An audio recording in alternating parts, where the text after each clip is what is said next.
بسم اللہ الرحمن الرحیم۔ السلام علیکم ورحمۃ اللہ وبرکاتہ۔ خواتین و حضرات، اللہ تعالیٰ آپ سب کو ایمان کے ساتھ ہر طرح کی سلامتی نصیب کرے۔ اللہ کی توفیق سے آج پھر ہم رمضان کی بابرکت رات میں قرآن مجید کی تلاوت کے لیے اور اس کے پاکیزہ اور بابرکت کلموں کو سمجھنے کے لیے حاضر ہیں۔ آج ہم انشاءاللہ 16واں پارہ مکمل کریں گے اور اس کے ساتھ ایک اور ربع بھی 17ویں پارے کا بھی انشاءاللہ پڑھیں گے۔ اگر ہم سوا پارہ پڑھتے رہیں تو ہی ہم پہنچ سکتے ہیں، اس لیے کہ ہم 27ویں شب کو اللہ کی توفیق سے ہماری دعا ہے کہ ہم ایک بہت بڑی آن لائن کانفرنس کریں، دعائے رحمت کانفرنس۔ تو ہم ان 27ویں شب کو دونوں پروگراموں کو، جو دوپہر کا پروگرام ہے اور یہ جو رات کا، اس کا جو ہمارا اختتامی پروگرام ہوگا، جس میں ہماری خواہش ہے کہ بہت سارے لوگ ہمارے ساتھ آن لائن ہو جائیں، اس میں شریک ہو جائیں، تو اس کے لیے آپ ابھی سے محنت شروع کر دیں۔ تو ہم سوا پارہ پڑھیں گے تو پھر ہی ہم پہنچ سکیں گے۔ ہو سکتا ہے کہ دو دن ہمیں 20ویں روزے کے بعد کوئی ڈیڑھ پارہ بھی پڑھنا پڑے، اس لیے کہ ہم اپنی کانفرنس کو بڑا اس میں مختصر قرآن پڑھنا چاہتے ہیں، لیکن ڈیٹیل کے ساتھ اس میں ہم بات کرنا چاہتے ہیں اور دعا کرنا چاہتے ہیں، اپنے لیے بھی اور امت کے لیے بھی اور قوم کے لیے بھی۔ تو آج ہم 16واں پارہ انشاءاللہ پڑھیں گے۔ ویسے تو کل ہم نے جہاں سے حضرت موسیٰ علیہ السلام کا ذکر شروع ہوتا ہے اس کا کچھ حصہ پڑھا تھا، لیکن میں وہیں سے شروع کر رہا ہوں، آیت نمبر 60 سے۔ اعوذ باللہ من الشیطان الرجیم، بسم اللہ الرحمن الرحیم۔ وَإِذْ قَالَ مُوسَىٰ لِفَتَاهُ لَا أَبْرَحُ حَتَّىٰ أَبْلُغَ مَجْمَعَ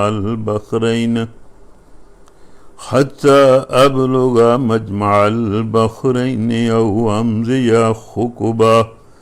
فَلَمَّا بَلَغَا مَجْمَعَ بَيْنِهِمَا نَسِيَا حُوتَهُمَا فَاتَّخَذَ سَبِيلَهُ فِي الْبَحْرِ سَرَبًا فَلَمَّا جَاوَزَا قَالَ لِفَتَاهُ آتِنَا غَدَاءَنَا لَقَدْ لَقِينَا مِنْ سَفَرِنَا هَٰذَا نَصَبًا قَالَ أَرَأَيْتَ إِذْ أَوَيْنَا إِلَى الصَّخْرَةِ فَإِنِّي نَسِيتُ الْحُوتَ وَمَا أَنسَانِيهُ إِلَّا الشَّيْطَانُ أَنْ أَذْكُرَهُ وَاتَّخَذَ سَبِيلَهُ فِي الْبَحْرِ عَجَبًا قَالَ ذَلِكَ مَا كُنَّا نَبْغِي فَارْتَدَّا عَلَىٰ آثَارِهِمَا قَصَصًا فَوَجَدَا عَبْدًا مِّنْ عِبَادِنَا آتَيْنَاهُ رَحْمَةً مِّنْ عِندِنَا وَعَلَّمْنَاهُ مِن لَّدُنَّا عِلْمًا قَالَ لَهُ مُوسَىٰ هَلْ أَتَّبِعُكَ عَلَىٰ أَن تُعَلِّمَنِ مِمَّا عُلِّمْتَ رُشْدًا قَالَ إِنَّكَ لَن تَسْتَطِيعَ مَعِيَ صَبْرًا وَكَيْفَ تَصْبِرُ عَلَىٰ مَا لَمْ تُحِطْ بِهِ خُبْرًا قَالَ سَتَجِدُنِي إِن شَاءَ اللَّهُ صَابِرًا وَلَا أَعْصِي لَكَ أَمْرًا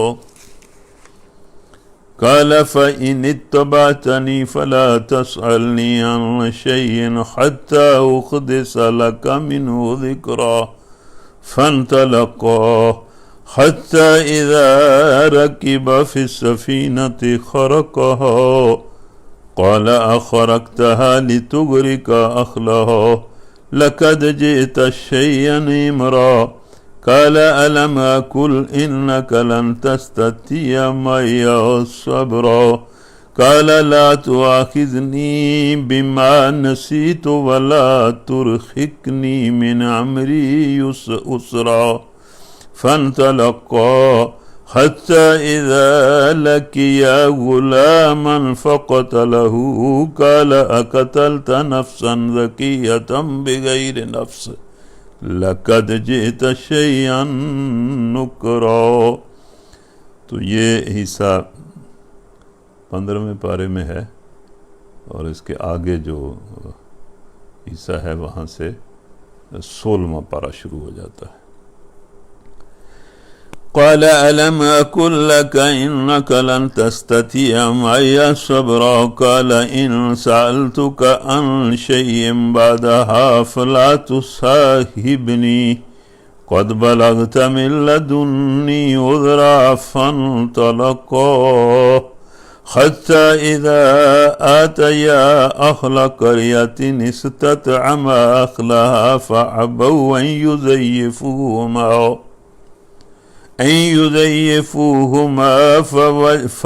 فوجدا فيها جدارا يريد أن ينقض فأقاما قال لو شئت لاتخذت عليه أجرا قال هذا فراق بيني وبينك سأنبئك بالتأويل ما لم تستطع عليه صبرا. أما السفينة فكانت لمساكين يعملون في البحر فأردت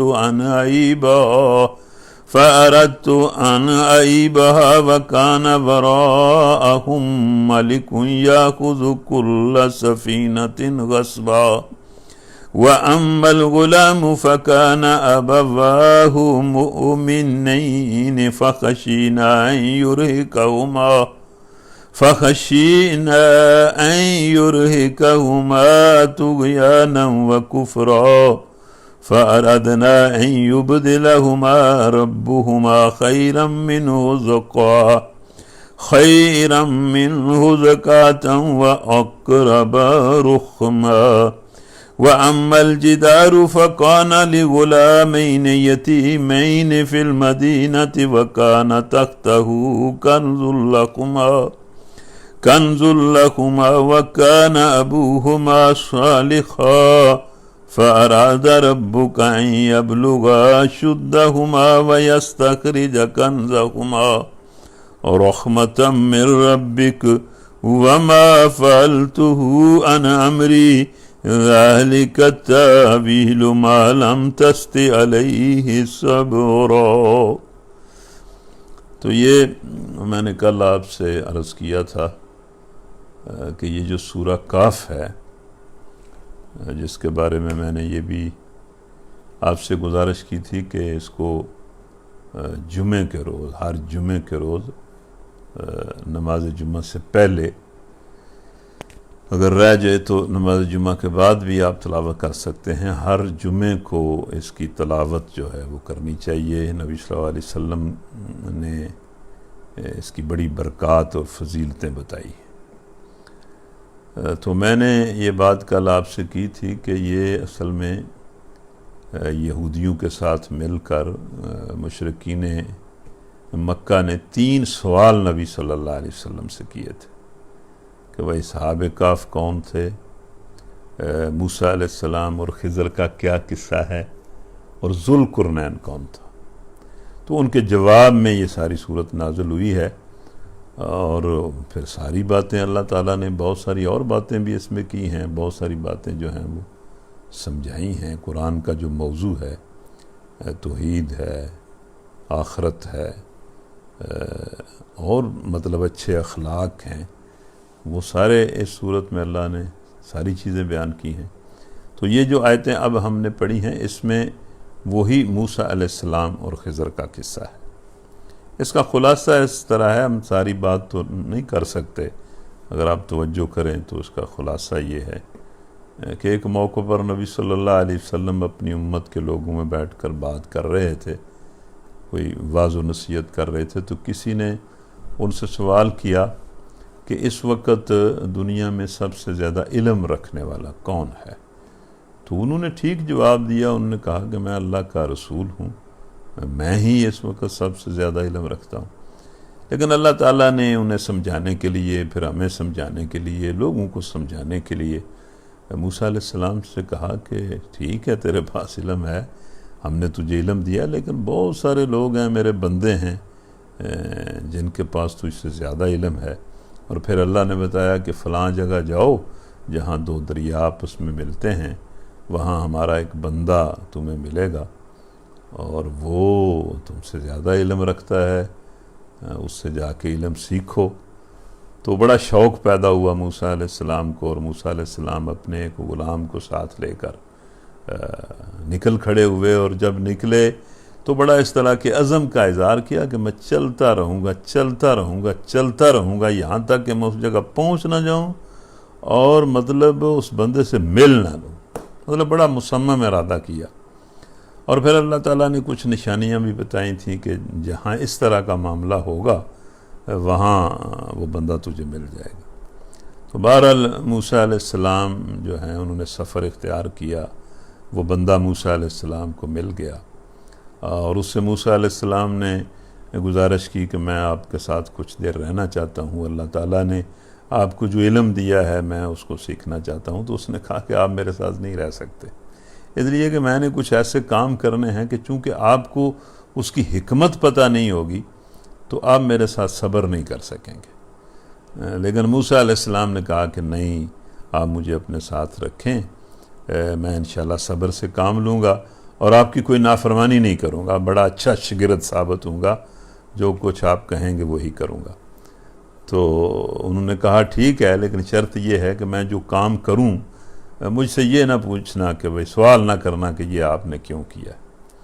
تو موسیٰ علیہ السلام نے کہا ٹھیک ہے۔ اسی وقت ہی تفسیروں میں لکھا ہوا ہے کہ چونکہ وہ دریا تھا اور دریا کے کنارے ہی موسیٰ علیہ السلام کی اور خضر علیہ السلام کی ملاقات ہوئی، تو جب موسیٰ علیہ السلام اور خضر آپس میں گفتگو کر رہے تھے تو دریا کے اندر ایک ٹہنی پر چڑیا بیٹھی تھی، اور اس نے چڑیا نے اپنی چونچ پانی میں ڈالی۔ تو خضر علیہ السلام نے موسیٰ علیہ السلام سے کہا کہ دیکھا یہ چڑیا کیا کر رہی ہے؟ تو موسیٰ علیہ السلام نے کہا کہ چڑیا نے اپنی چونچ دریا میں ڈالی ہے اور پانی لیا ہے، پیا ہے۔ تو خضر علیہ السلام نے کہا کہ موسیٰ یاد رکھیں، یہ چڑیا کی چونچ میں جو پانی آیا ہے نا دریا کا، اس چڑیا کی چونچ میں جو قطرہ آیا ہے نا، اس قطرے کے برابر ہے میرا اور آپ کا علم، اور اللہ کے علاوہ جتنا علم کسی کے پاس ہے وہ اس قطرے کے برابر ہے، اور باقی سارا سمندر جتنا ہے وہ سارا سمندر جو ہے اس کی مثال یہ ہے کہ وہ علم اللہ کے پاس ہے۔ مطلب یہ کہ اللہ کے پاس جو علم ہے اس کے مقابلے میں مخلوقات کا علم جو ہے، خواہ وہ نبی ہے، فرشتہ ہے، جو بھی ہے، وہ اس کا علم بہت ہی معمولی ہے۔ تو بہرحال انہوں نے سفر شروع کیا، تو ایک کشتی میں وہ سوار ہوئے، موسیٰ علیہ السلام بھی، ان کا غلام بھی، وہ خضر علیہ السلام بھی۔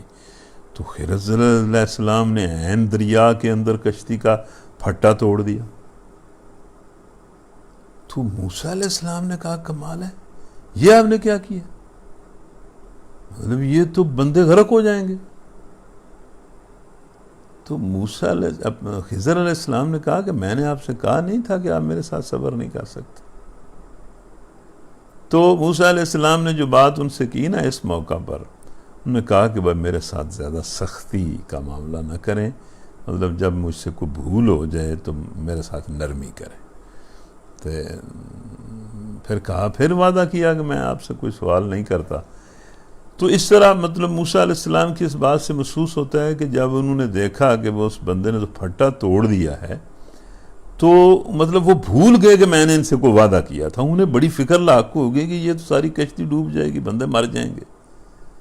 اس لیے انہوں نے کہا کہ میرے ساتھ ذرا نرمی کریں، بھول ہو جائے تو مطلب سختی نہ کرے. تو پھر وہ آگے گئے اور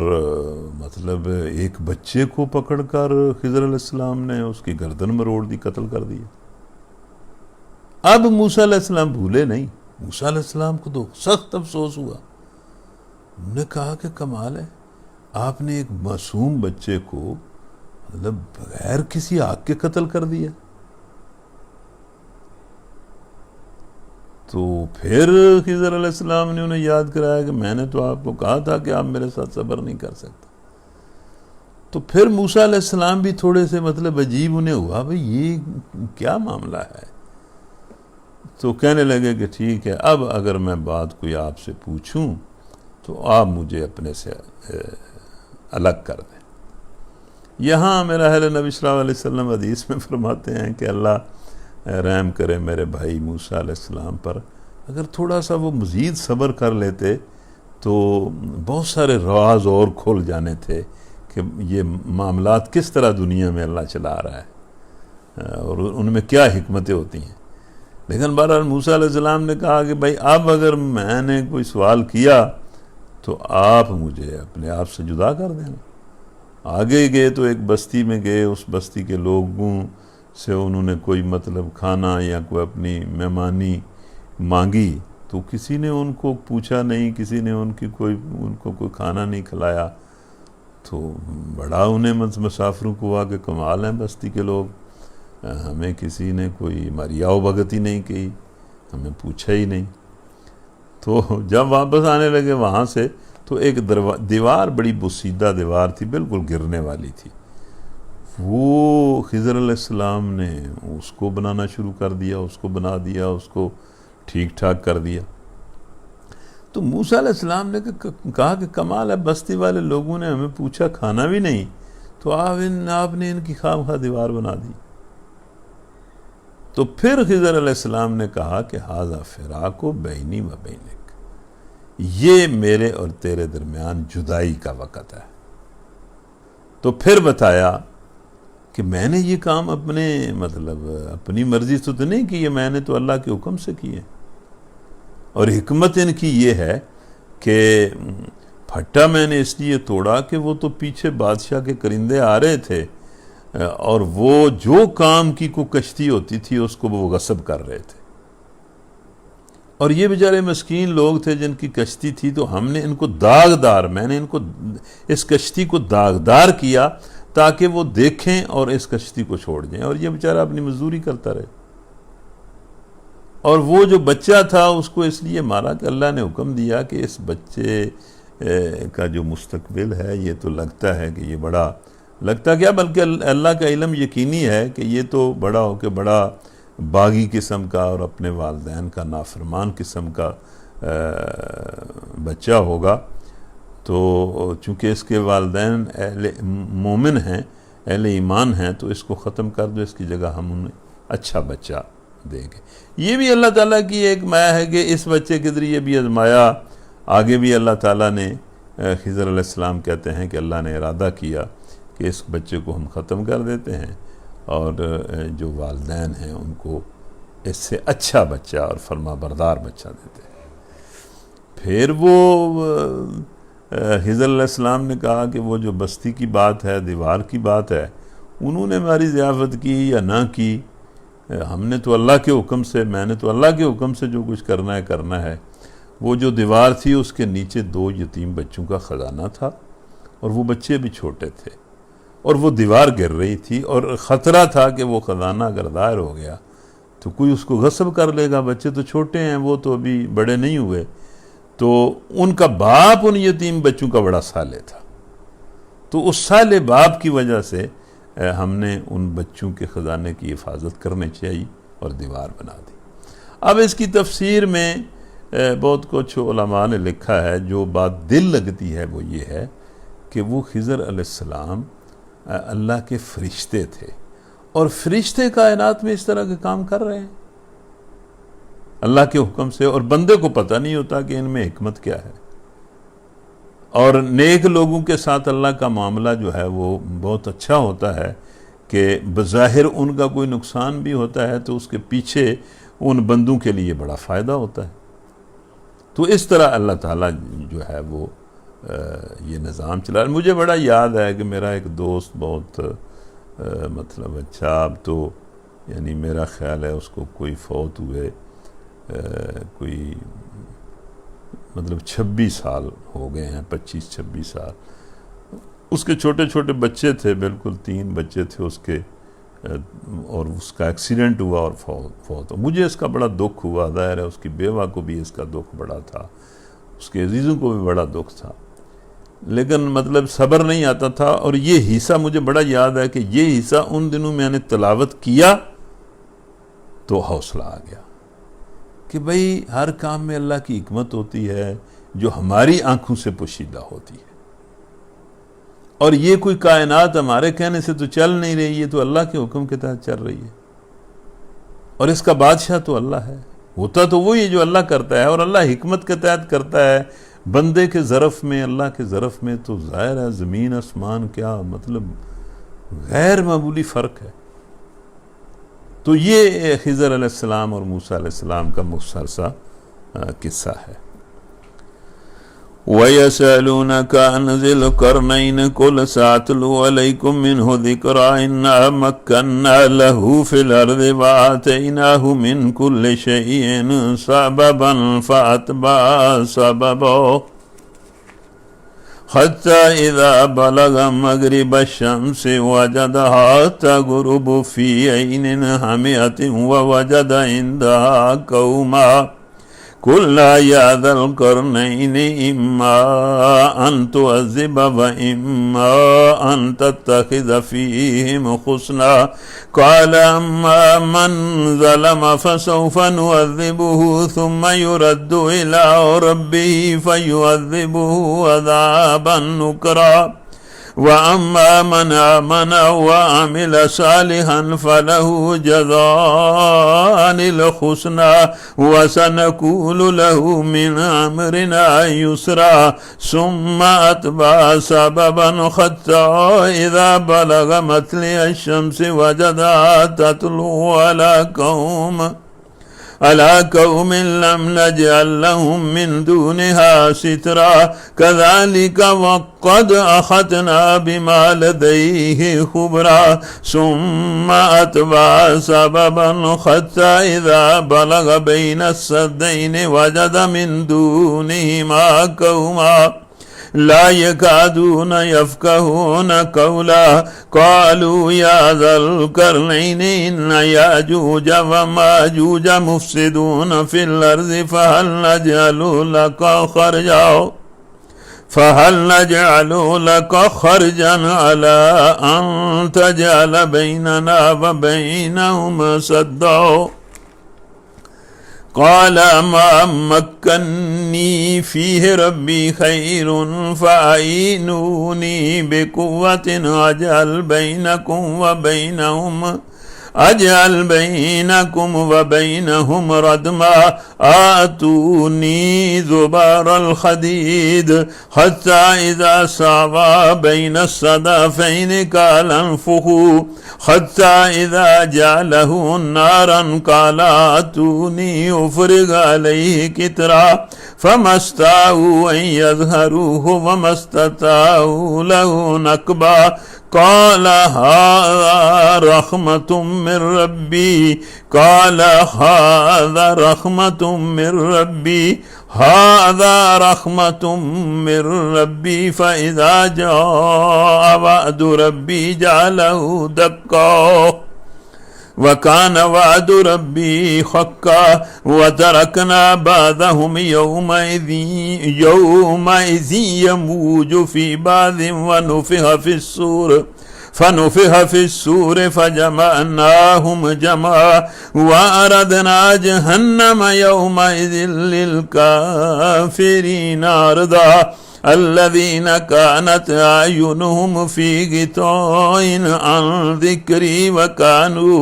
وكانوا لا يستطيعون سمعا أفحسب الذين كفروا أن يتخذوا عبادي من دوني أولياء إنا أعتدنا جهنم للكافرين نزلا قل هل ننبئكم بالأخسرين أعمالا الذين ضل سعيهم في الحياة الدنيا وهم يحسبون أنهم يحسنون صنعا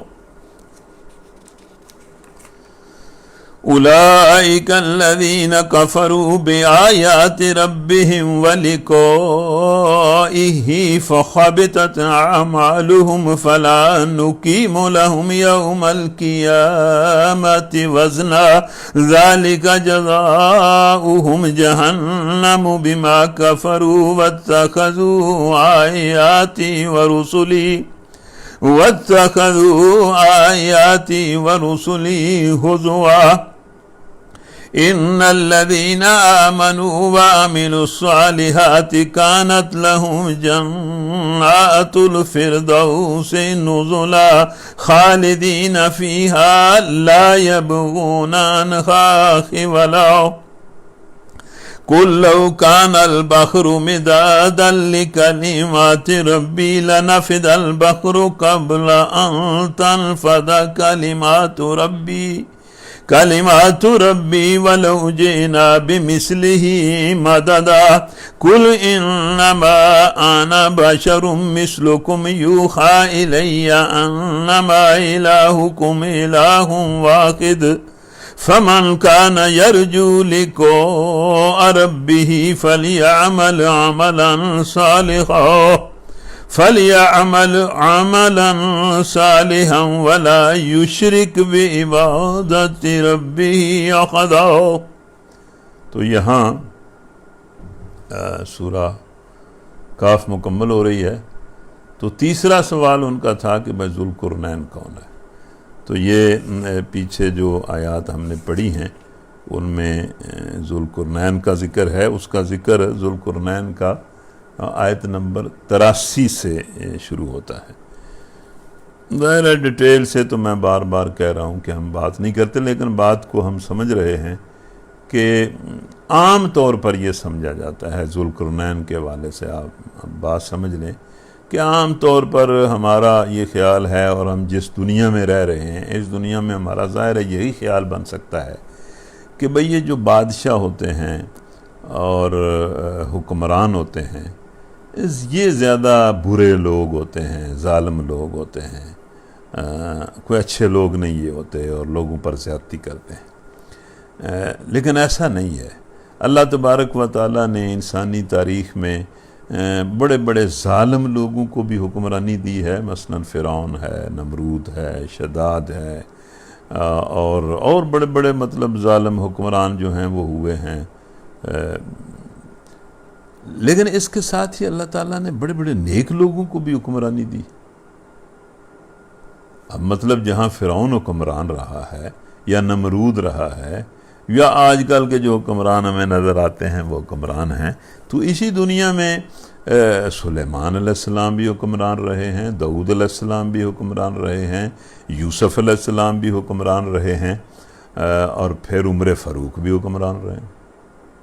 نیک لوگوں کو بھی اللہ تعالیٰ نے حکمرانیاں دی ہیں۔ تو یہ جو ذوالقرنین ہے یہ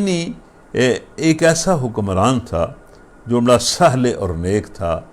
اور اللہ سے ڈرنے والا تھا۔ تو اس کا ذکر اس طرح قرآن کرتا ہے کہ ہم نے اسے بڑے وسائل دیے تھے اور اقتدار دیا تھا، اور اس نے اپنے مطلب وسائل اور طاقت کو لے کر عدل قائم کرنے کے لیے، ظلم کرنے کے لیے نہیں، عدل قائم کرنے کے لیے پوری دنیا کو اس نے فتح کر لیا۔ سارا مغرب بھی فتح کر لیا، سارا مشرق بھی فتح کر لیا، اور ایک تیسری دنیا جو ہے اس کو بھی فتح کر لیا۔ تو اللہ فرماتا ہے کہ جب اس نے مطلب فتح کیا تو ہم نے اس سے پوچھا کہ بھئی تیرے اب یہ زیر تسلط ہم نے انسان دے دیے ہیں تو تو ان کے ساتھ کیا کرے گا؟ مطلب ہر بندے کو جب طاقت ملتی ہے تو اس کے ضمیر کے سامنے یہ سوال تو ہوتا ہے.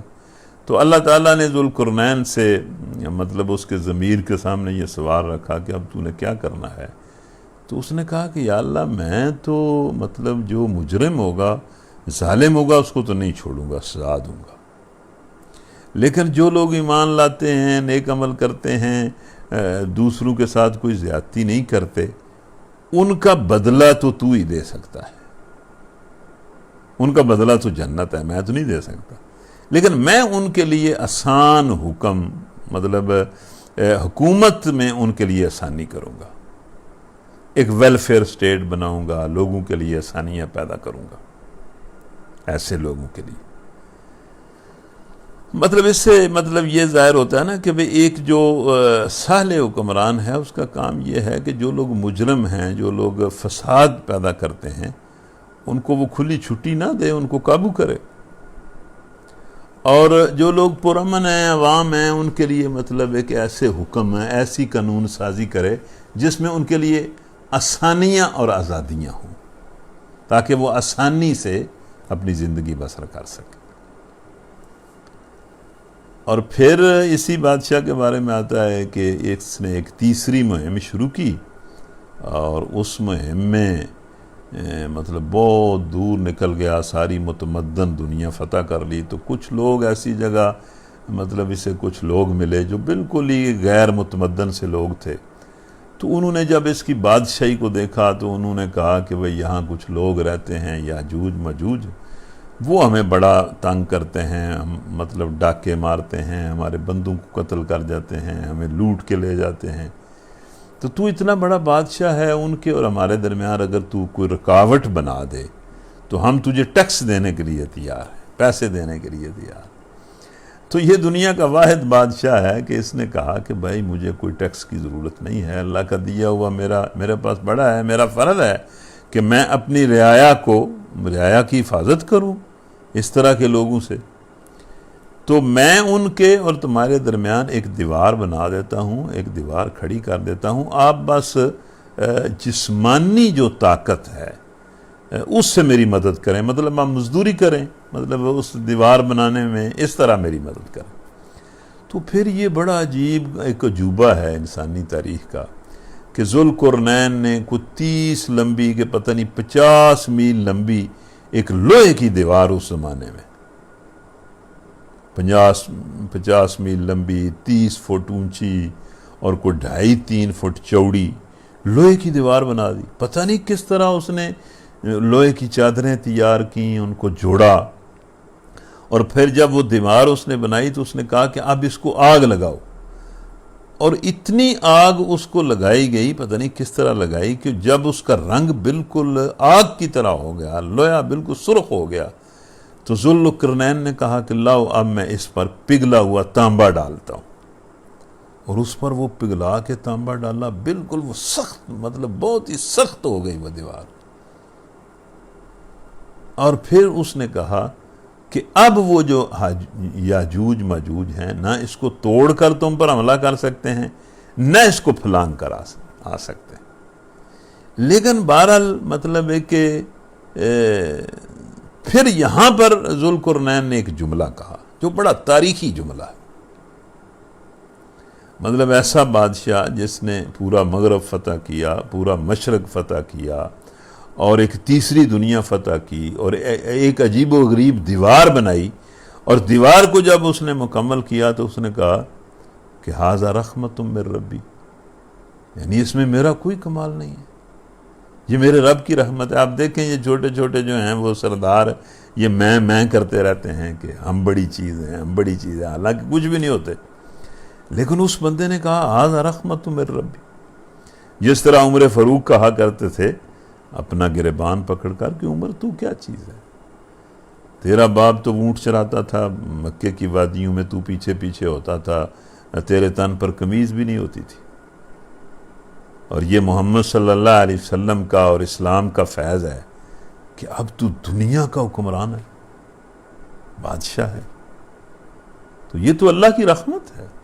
تو ذوالقرنین نے بھی کہا کہ یہ اللہ کی رحمت ہے. اور ہمیں بھی بالکل جو کچھ اللہ تعالیٰ نے ہمیں دیا ہوا ہے اس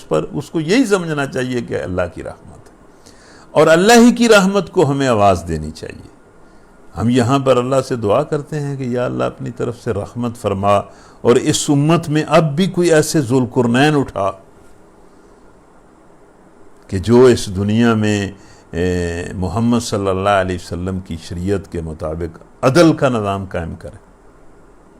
اور میں تو اس حصے کو پڑھتا ہوں تو مجھے تو جی چاہتا ہے کہ میں اس حصے کے ذریعے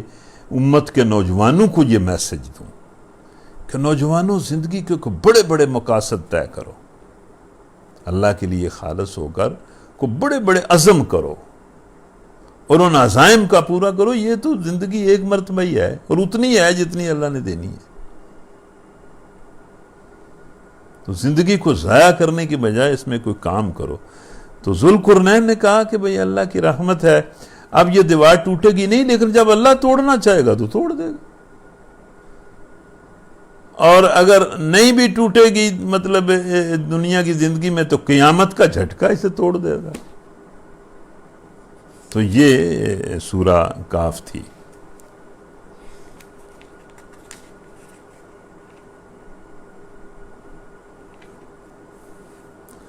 اب اس کے بعد دیکھیں نا آیت نمبر 109۔ اب بہت سارے اور نشان بھی میں نے لگائے ہوئے تھے، لیکن ہمارا تو وقت بہت تیزی سے بھاگ رہا ہے۔ 109، قُلْ لَوْ كَانَ الْبَحْرُ مِدَادًا لِكَلِمَاتِ رَبِّي لَنَفِدَ الْبَحْرُ قَبْلَ أَن تَنْفَدَ كَلِمَاتُ رَبِّي وَلَوْ جِئْنَا بِمِثْلِهِ مَدَدًا۔ اے نبی، لوگوں کو کہو کہ اگر سمندر میرے رب کی باتیں لکھنے کے لیے سیاہی بن جائے تو وہ سمندر ختم ہو جائے گا، وہ سیاہی ختم ہو جائے گی، میرے رب کی باتیں ختم نہیں ہوں گی۔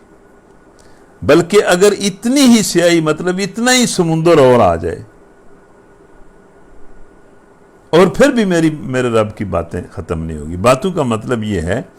کہ اللہ کے کام، اللہ کے کمالات، اس کے عجائبات قدرت اور اس کی حکمتیں جو اس کائنات میں پھیلی ہوئی ہیں وہ ختم نہیں ہوں گی۔ بسم اللہ الرحمن الرحیم، کاف ہا یا عین صاد، ذکر رحمت ربک عبدہ زکریا اذ نادى ربہ نداء خفیا قال رب انی وهن العظم منی واشتعل الراس شیبا ولم اکن بدعائک رب شقیا وانی خفت الموالی من ورائی وكانت امرأتي عاقرا فهب لي من لدنك وليا يرثني ويرث من آل يعقوب واجعله رب رضيا يا زكريا إنا نبشرك بغلام اسمه يحيى لم نجعل له من قبل سميا قال رب أنا يكون لي غلام وكانت امرأتي عاقرا وقد بلغت من الكبر عتيا قال كذلك قال ربك هو علي هين وقد خلقتك من قبل ولم تك شيئا قال رب اجعل لي آية قال آياتك ألا تكلم الناس ثلاث ليال سويا فخرج على قومه من المحراب فأوحى إليهم أن سبحوا بكرة وعشيا يا يحيى خذ الكتاب بقوة وآتيناه الحكم صبيا وحنانا من لدنا وزكاة وكان تقيا وبرا بوالديه ولم يكن جبارا عصيا وسلام عليه يوم ولد ويوم يموت وَيَوْمَ يُبْعَثُ حَيًّا۔ مطلب اللہ تعالیٰ جب دینے پر آتا ہے تو اس کے لیے تو نہ کوئی دنیا کے قانون اور نہ کوئی اسباب اس کو روک سکتے ہیں۔ یحییٰ علیہ السلام نے دعا کی اور سارے اسباب اور سارے قوانین کو توڑ کر اللہ تبارک و تعالیٰ نے ان کی دعا کو قبول کر لی اور انہیں یحییٰ علیہ السلام جیسا بیٹا دے دیا، جس کے بارے میں آتا ہے کہ ہم نے اس یحییٰ علیہ السلام کو نبی بنایا اور کہا کہ یحییٰ کتاب الہی کو مضبوط تھام لو۔ اور پھر اللہ فرماتا ہے، یہ آیت نمبر 12 کو دیکھیں، 12-13 کو، ہم نے اسے بچپن ہی میں حکم سے نوازا۔ حکم کا کیا مطلب ہے؟ قوت فیصلہ، قوت اجتہاد، تفقہ فی الدین، معاملات میں صحیح رائے قائم کرنے کی صلاحیت، اور اللہ کی طرف سے معاملات میں فیصلہ دینے کا اختیار۔ یعنی یحییٰ علیہ السلام کو نبوت دی اور حکم کی، اس کو نرم دلی اور پاکیزگی عطا کی، اور وہ بڑا پرہیزگار اور اپنے والدین کا حق شناس تھا۔ یہ دیکھیں، والدین کی حق شناسی کی بات انبیاء کے بارے میں بھی اللہ کرتا ہے۔ وہ جبار نہ تھا اور نہ ہی نافرمان تھا۔ سلام اس پر جس روز وہ پیدا ہوا اور جس دن وہ مرے، اور جس وَاذْكُرْ فِي الْكِتَابِ مَرْيَمَ إِذِ انتَبَذَتْ مِنْ أَهْلِهَا مَكَانًا شَرْقِيًّا فَاتَّخَذَتْ مِنْ دُونِهِمْ حِجَابًا فَأَرْسَلْنَا إِلَيْهَا رُوحَنَا فَتَمَثَّلَ لَهَا بَشَرًا سَوِيًّا قَالَتْ إِنِّي أَعُوذُ بِالرَّحْمَنِ مِنْكَ إِنْ كُنْتَ تَقِيًّا قَالَ إِنَّمَا أَنَا رَسُولُ رَبِّكَ لِأَهَبَ لَكِ غُلَامًا زَكِيًّا قَالَتْ أَنَّىٰ يَكُونُ لِي غُلَامٌ وَلَمْ يَمْسَسْنِي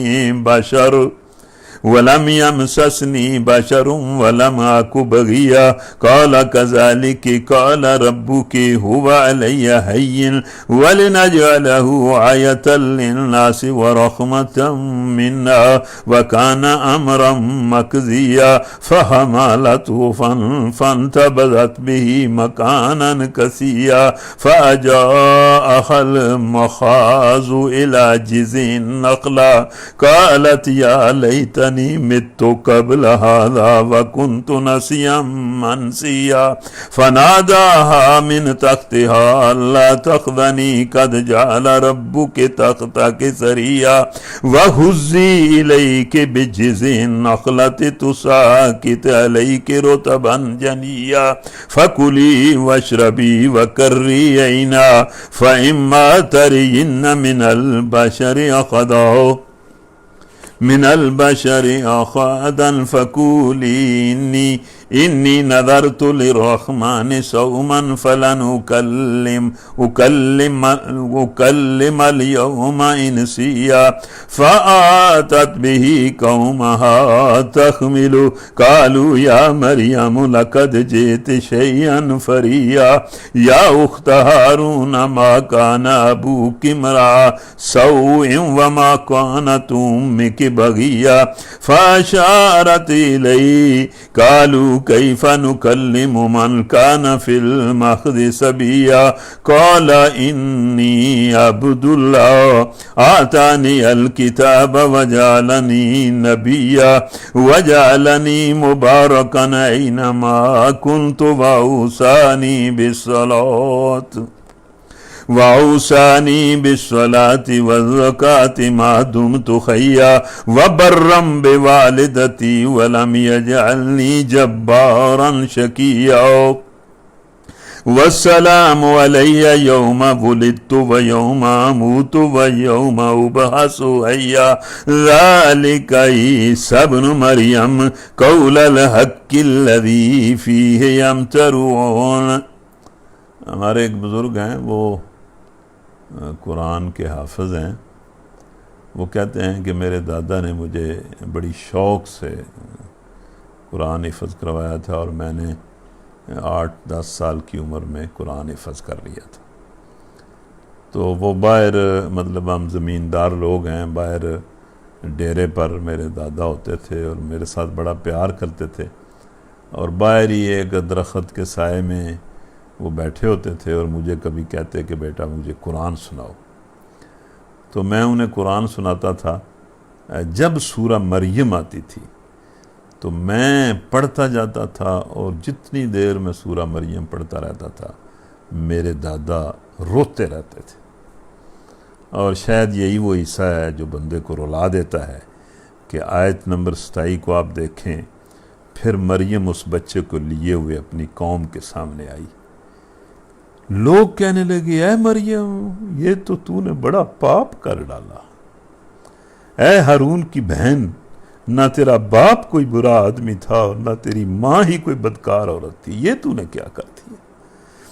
مریم نے بچے کی طرف اشارہ کر دیا کہ اس سے پوچھو. لوگوں نے کہا ہم اس سے کیا بات کریں، جو گہوارے میں پڑا ہوا ایک بچہ ہے. بچہ بول اٹھا لوگوں میں اللہ کا بندہ ہوں، اس نے مجھے کتاب دی ہے، نبی بنایا ہے اور بابرکت کیا ہے. جہاں بھی میں رہوں اور نماز اور زکوٰۃ کی پابندی کا حکم دیا ہے جب تک میں زندہ رہوں، اور اپنی والدہ کا حق ادا کرنے والا مجھے بنایا ہے. میں جبار اور شقی نہیں ہوں. سلام ہے مجھ پر جب کہ میں پیدا ہوا اور جب کہ میں اس دنیا سے چلا جاؤں اور جب کہ میں زندہ کر کے اٹھایا جاؤں. تو پنگوڑے میں عیسیٰ علیہ السلام نے تقریر کر ڈالی. یہ ہے عیسیٰ ابن مریم، اور یہ ہے اس کے بارے میں وہ سچی بات جس میں لوگ شک کر رہے ہیں. اللہ کا یہ کام نہیں ہے کہ وہ کسی کو بیٹا بنائے. عیسائیوں نے یہ عقیدہ بنا لیا تھا نا کہ عیسیٰ علیہ السلام اللہ کے بیٹے. وہ ذات پاک ہے، وہ جب کسی بات کا فیصلہ کرتا ہے تو کہتا ہے ہو جا اور بس ہو جاتی ہے. عیسیٰ علیہ السلام کو اس نے جس طریقے سے پیدا کیا ہے تو وہ اللہ کا امر ہے، اللہ کا کلمہ ہے، اس کا فرمان ہے، اس کے علاوہ کچھ بھی نہیں ہے. وہ بغیر ماں باپ کے پیدا کرنا چاہے تو آدم کو پیدا کر دیتا ہے، بغیر باپ کے پیدا کرنا چاہے تو بغیر ماں کے پیدا کرنا چاہے تو حوا کو پیدا کر دیتا ہے، بغیر باپ کے پیدا کرنا چاہے تو عیسیٰ کو پیدا کر دیتا ہے، اور ماں باپ سے پیدا کرنا چاہے تو سارے انسانوں کو کر رہا ہے. تو اس کا تو کوئی مطلب، وہ تو اللہ ہے. اور مطلب عین بچپن میں عیسیٰ علیہ السلام نے لوگوں کو بتایا کہ میں کون ہوں. وَإِنَّ اللَّهَ رَبِّي وَرَبُّكُمْ فَاعْبُدُوا هَذَا صِرَاطٌ مُسْتَقِيمٌ فَاخْتَلَفَ الْأَحْزَابُ مِنْ بَيْنِهِمْ فَوَيْلٌ لِلَّذِينَ كَفَرُوا مِنْ مَشْهَدِ يَوْمٍ عَظِيمٍ أَسْمِعْ بِهِمْ وَأَبْصِرْ يَوْمَ يَأْتُونَنَا لَكِنِ الظَّالِمُونَ الْيَوْمَ فِي ضَلَالٍ مُبِينٍ وَأَنذِرْهُمْ يَوْمَ الْحَسْرَةِ إِذْ قُضِيَ الْأَمْرُ وَهُمْ فِي غَفْلَةٍ وَهُمْ لَا يُؤْمِنُونَ إِنَّا نَحْنُ نَرِثُ الْأَرْضَ وَمَنْ عَلَيْهَا وَإِلَيْنَا يُرْجَعُونَ. اے محمد صلی اللہ علیہ وسلم انہیں اس دن سے ڈرا دو جب کہ فیصلہ کر دیا جائے گا اور پچھتاوے کے سوا کوئی چارہ کار نہ ہوگا. آخر کار ہم ہی زمین اور اس کی چیزوں کے وارث ہوں گے اور سب ہماری ہی طرف پلٹائے جائیں گے. تو وہ دن آنے والا ہے، بالکل قریب ہے. اللہ کہتا ہے کہ وہ حسرت کا دن ہوگا، لوگ پچھتائیں گے، اپنے کیے پر پچھتائیں گے.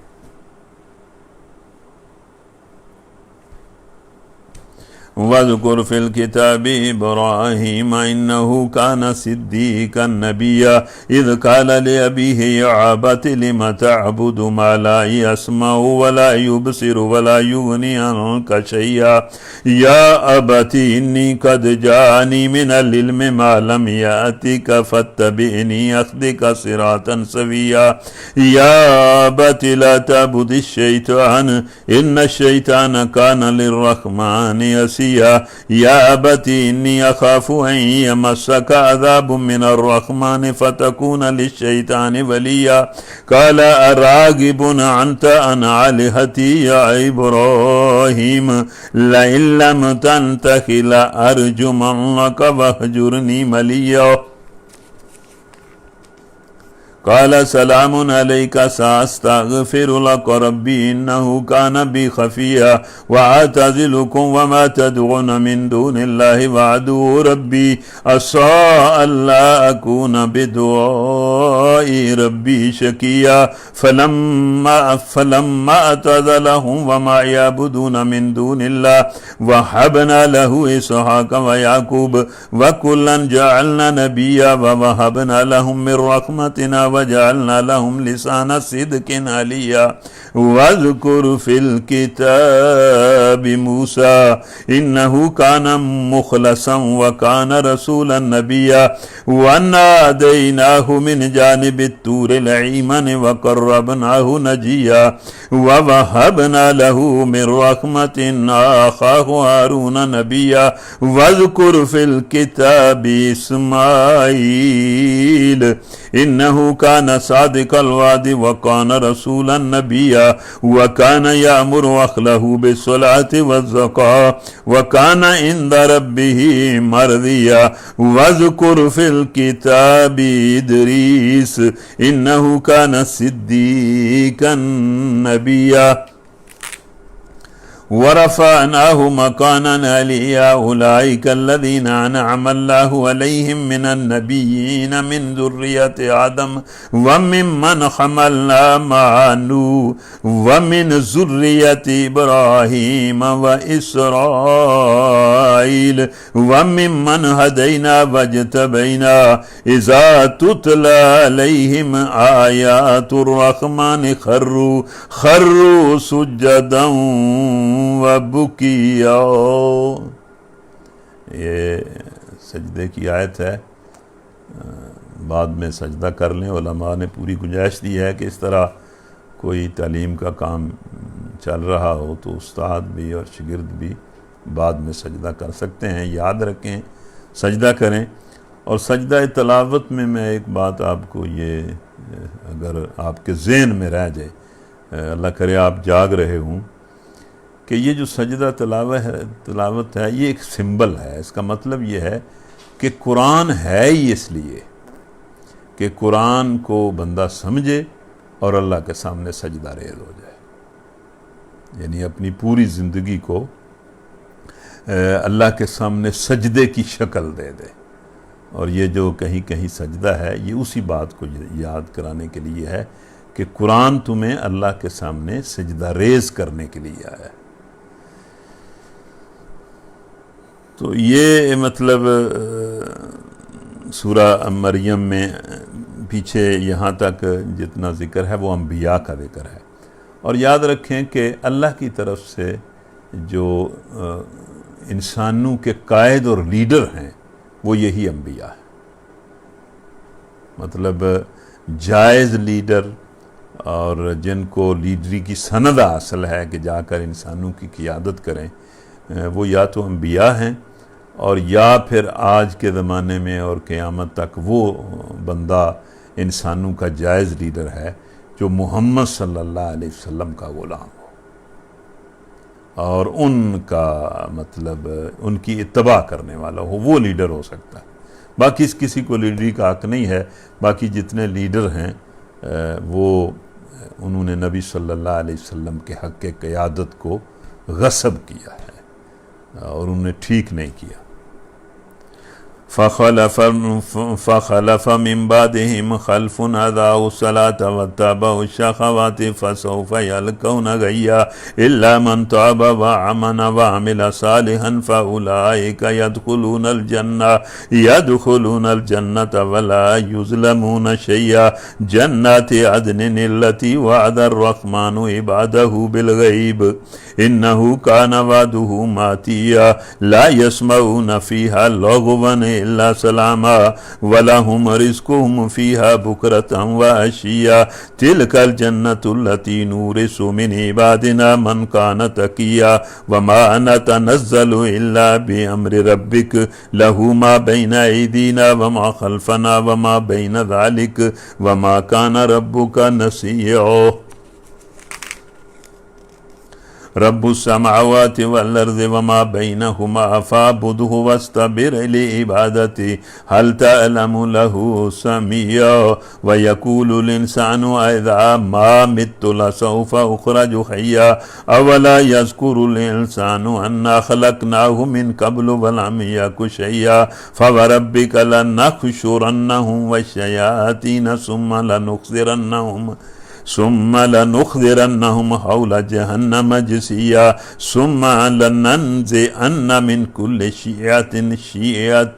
أيهم أشد على الرحمن عتيا ثم لنحن أعلم بالذين هم أولى بها صليا وإن منكم إلا واردها كان على ربك حتما مقضيا ثم ننجي الذين اتقوا ونذر الظالمين فيها جثيا وإذا تتلى عليهم آياتنا بينات قال الذين كفروا للذين آمنوا أي الفريقين خير مقاما وأحسن نديا وكم أخلقنا قبلهم من قرن هم أحسن أثاثا ورئيا كل من كان في الضلالة فليمدد له الرحمن مدا حتى إذا رأوا ما يوعدون إما العذاب وإما الساعة فسيعلمون من هو شر مكانا وأضعف جندا ويزيد الله الذين اهتدوا هدى والباقيات الصالحات خير عند ربك ثوابا وخير مردا أفرأيت الذي كفر بآياتنا وقال لأوتين مالا وولدا اطلع الغیب ام اتخذ عند الرحمن عهدا كلا سنكتب ما يقول ونمد له من العذاب مدا ونرثه ما يقول ويأتينا فردا واتخذوا من دون الله آلهة ليكونوا لهم عزا كلا سيكفرون بعبادتهم ويكونون عليهم ضدا ألم تر أنا أرسلنا الشياطين على الكافرين تعزهم عزا فلا تعجل عليهم إنما نعد لهم عدا يوم نحشر المتقين إلى الرحمن وفدا ونسوق المجرمين إلى جهنم وردا لا يملكون الشفاعة إلا من اتخذ عند الرحمن عهدا وقالوا اتخذ الرحمن ولدا لقد جئتم شيئا إدا تكاد السماوات يتفطرن منه وتنشق الأرض وتخر الجبال هدا أن دعوا للرحمن ولدا وما ينبغي للرحمن أن يتخذ ولدا إن كل من في السماوات والأرض إلا آتي الرحمن عبدا لقد أحصاهم وعدهم عدا وكلهم آتيه يوم القيامة فردا إن الذين آمنوا وعملوا الصالحات سيجعل لهم الرحمن ودا. یہاں اللہ کہہ رہا ہے کہ جو لوگ ایمان لائیں گے اور نیک عمل کریں گے ان کے لیے میں دلوں میں محبت ڈال دوں گا، یعنی انسانوں کے دلوں میں ان کے لیے محبت ڈال دوں گا، ان کے لیے قدر ڈال دوں گا اور ان کا احترام ڈال دوں گا. فَإِنَّمَا يَسَّرْنَاهُ بِلِسَانِكَ لِتُبَشِّرَ بِهِ الْمُتَّقِينَ وَتُنذِرَ بِهِ قَوْمًا لُدًّا وَكَمْ أَهْلَكْنَا قَبْلَهُم مِّن قَرْنٍ هَلْ تُحِسُّ مِنْهُم مِّنْ أَحَدٍ أَوْ تَسْمَعُ لَهُمْ رِكْزًا. تو یہاں ہمارا نصف 16واں پارہ مکمل ہو رہا ہے. ابھی اس کے ہمارے سبق کے 3 پاؤ باقی ہیں. بالکل الرٹ ہوں، مطلب کوئی ایک بات بندہ درمیان میں سے چائے پکا کے میں آپ سب کو کڑکچا پلا دیا کرے، بالکل وضو کر لیا کریں، ہوشیار ہو کے بیٹھیں، شوق سے بیٹھیں، محبت سے بیٹھیں، اللہ کی باتیں سنیں، انہیں ہضم کریں، انہیں قبول کریں، اللہ کے سامنے جھک جائیں. یہ بہت بابرکت گھڑیاں ہیں اور اللہ کا شکر ہے کہ اس نے ہمیں عطا کی ہیں اور ہم ان گھڑیوں میں اس کا قرآن سن رہے ہیں، پڑھ رہے ہیں اور سن رہے ہیں. بسم اللہ الرحمن الرحیم. طه ما انزلنا عليك القرآن لتشقى إلا تذكرة لمن يخشى تنزيلا ممن خلق الأرض والسماوات العلى. الرحمن على العرش استوى له ما في السماوات وما في الأرض وما بينهما وما تحت الثرى وإن تجهر بالقول فإنه يعلم السر وأخفى. الله لا إله إلا هو له الأسماء الحسنى. وهل أتاك حديث موسى إذ رأى نارا فقال لأهلهم كثوا إني آنست نارا لعلي آتيكم منها بقبس أو أجد على النار هدى فلما أتاها نودي يا موسى إني أنا ربك فاخلع عليك إنك بالوادي المقدس طوى وأنا اخترتك فاستمع لما يوحى إنني أنا الله لا إله إلا أنا فاعبدني وأقم الصلاة لذكري إن الساعة آتية أكاد أخفيها لتجزى كل نفس بما تسعى فلا يصدنك عنها من لا يؤمن بها واتبع هواه فترضى وما تلك بيمينك يا موسى قال هي عصاي أتوكأ عليها وأهش بها على غنمي ولي فيها مآرب أخرى قال ألقها يا موسى فألقاها فإذا هي حية تسعى قال خذها ولا تخف سنعيدها سيرتها الأولى واضمم يدك إلى جناحك تخرج بيضاء من غير سوء آية أخرى لنريك من آياتنا الكبرى اذهب إلى فرعون إنه طغى اذهب إلى فرعون إنه طغى قال رب اشرح لي صدري ويسر لي أمري واحلل عقدة من لساني يفقه قولي واجعل لي وزيرا من أهلي هارون أخي اشدد به أزري وأشركه في أمري كي نسبحك كثيرا ونذكرك كثيرا إنك كنت بنا بصيرا قال قد أوتيت سؤلك يا موسى ولقد مننا عليك مرة أخرى إذ أوحينا إلى أمك ما يوحى أن اقذفيه في التابوت فاقذفيه في اليم فليلقه اليم بالساحل يأخذه عدو لي وعدو له وألقيت عليك محبة مني ولتصنع على عيني إذ تمشي أختك فتقول هل أدلكم على من يكفل فرجعناك إلى أمك كي تقر عينها ولا تحزن وقتلت نفسا فنجيناك من الغم وفتناك فتونا فلبثت سنين في أهل مدين ثم جئت على قدري يا موسى واصطنعتك لنفسي اذهب أنت وأخوك بآياتي ولا تنيا في ذكري اذهبا إلى فرعون إنه طغى فقولا له قولا لينا لعله يتذكر أو يخشى قال ربنا إننا نخاف أن يفرط علينا أو أن يطغى قال لا تخافا إنني معكما أسمع وأرى فأتياه فقولا إنا رسول ربك فأرسل معنا بني إسرائيل ولا تعذبهم قد جئناك بآية من ربك والسلام على من اتبع الهدى إنا قد أوحي إلينا أن العذاب على من كذب وتولى قال فمن ربكما يا موسى قال ربنا الذي أعطى كل شيء خلقه ثم هدى قال فما بال القرون الأولى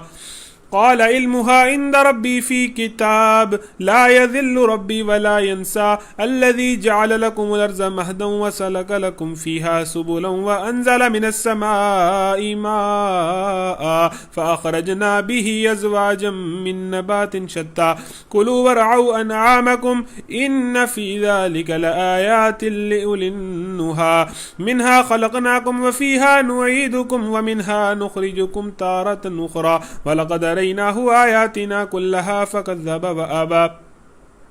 قال أجئتنا لتخرجنا من أرضنا بسحرك يا موسى فلنأتينك بسحر مثله فاجعل بيننا وبينك موعدا الله نخلفه نحن ولا أنت مكانا سوى قال موعدكم يوم الزينة وأن يحشر الناس ضحى فتولى فرعون فجمع كيده ثم أتى قال لهم موسى ويلكم لا تفتروا على الله كذبا فيسحتكم بعذاب وقد خاب من افترى فتنازعوا أمرهم بينهم وأسروا النجوى قالوا إن هذان لساحران يريدان أن يخرجاكم من أرضكم بسحرهما ويذهبا بطريقتكم المثلى فأجمعوا كيدكم ثم أتوا صفا وقد أفلح اليوم من استعلى قالوا يا موسى إما أن تلقي وإما أن نكون أول من ألقى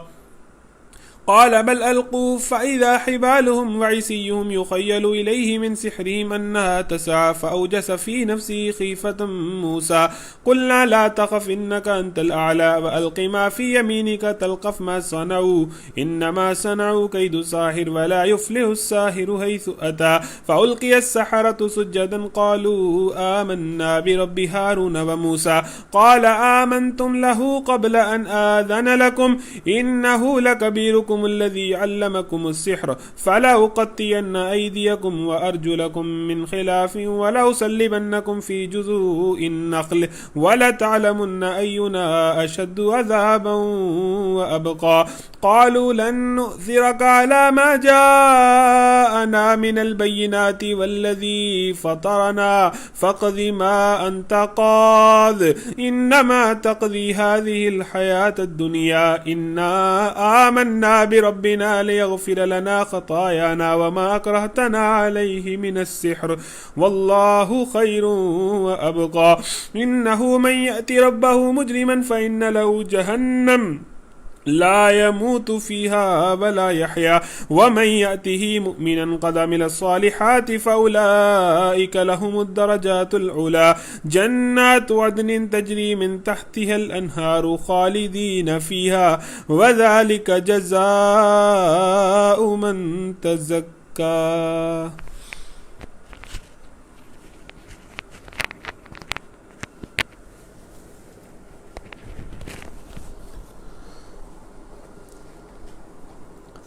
تو یہ اس میں بالکل مختصر سی بات کرنی ہے. سورہ سے یہ سورہ طٰہٰ ہے، اور سورہ طٰہٰ قرآن مجید کی وہ سورت ہے جس سورت میں سارے کا سارا ذکر موسیٰ علیہ السلام کا ہے. سورہ طٰہٰ سارا آپ ذکر پڑھیں گے تو موسیٰ علیہ السلام کا ذکر ہے، اور قرآن مجید میں موسیٰ علیہ السلام کا بہت زیادہ ذکر ہے. میں نے ایک دن آپ کو بتایا تھا کہ بعض لوگوں کا خیال ہے کہ قرآن کا 13واں حصہ جو ہے وہ موسیٰ علیہ السلام کے ذکر پر مشتمل ہے. بار بار اللہ تعالیٰ نے موسیٰ علیہ السلام کا ذکر کیا ہے. تو اس سورہ طٰہٰ کو ایک مطلب یہ بھی چیز حاصل ہے کہ یہی وہ صورت ہے جب یہ نازل ہوئی تو اس کو حضرت عمر بن خطاب کے بہنوئی اور بہن اس کو پڑھ رہے تھے،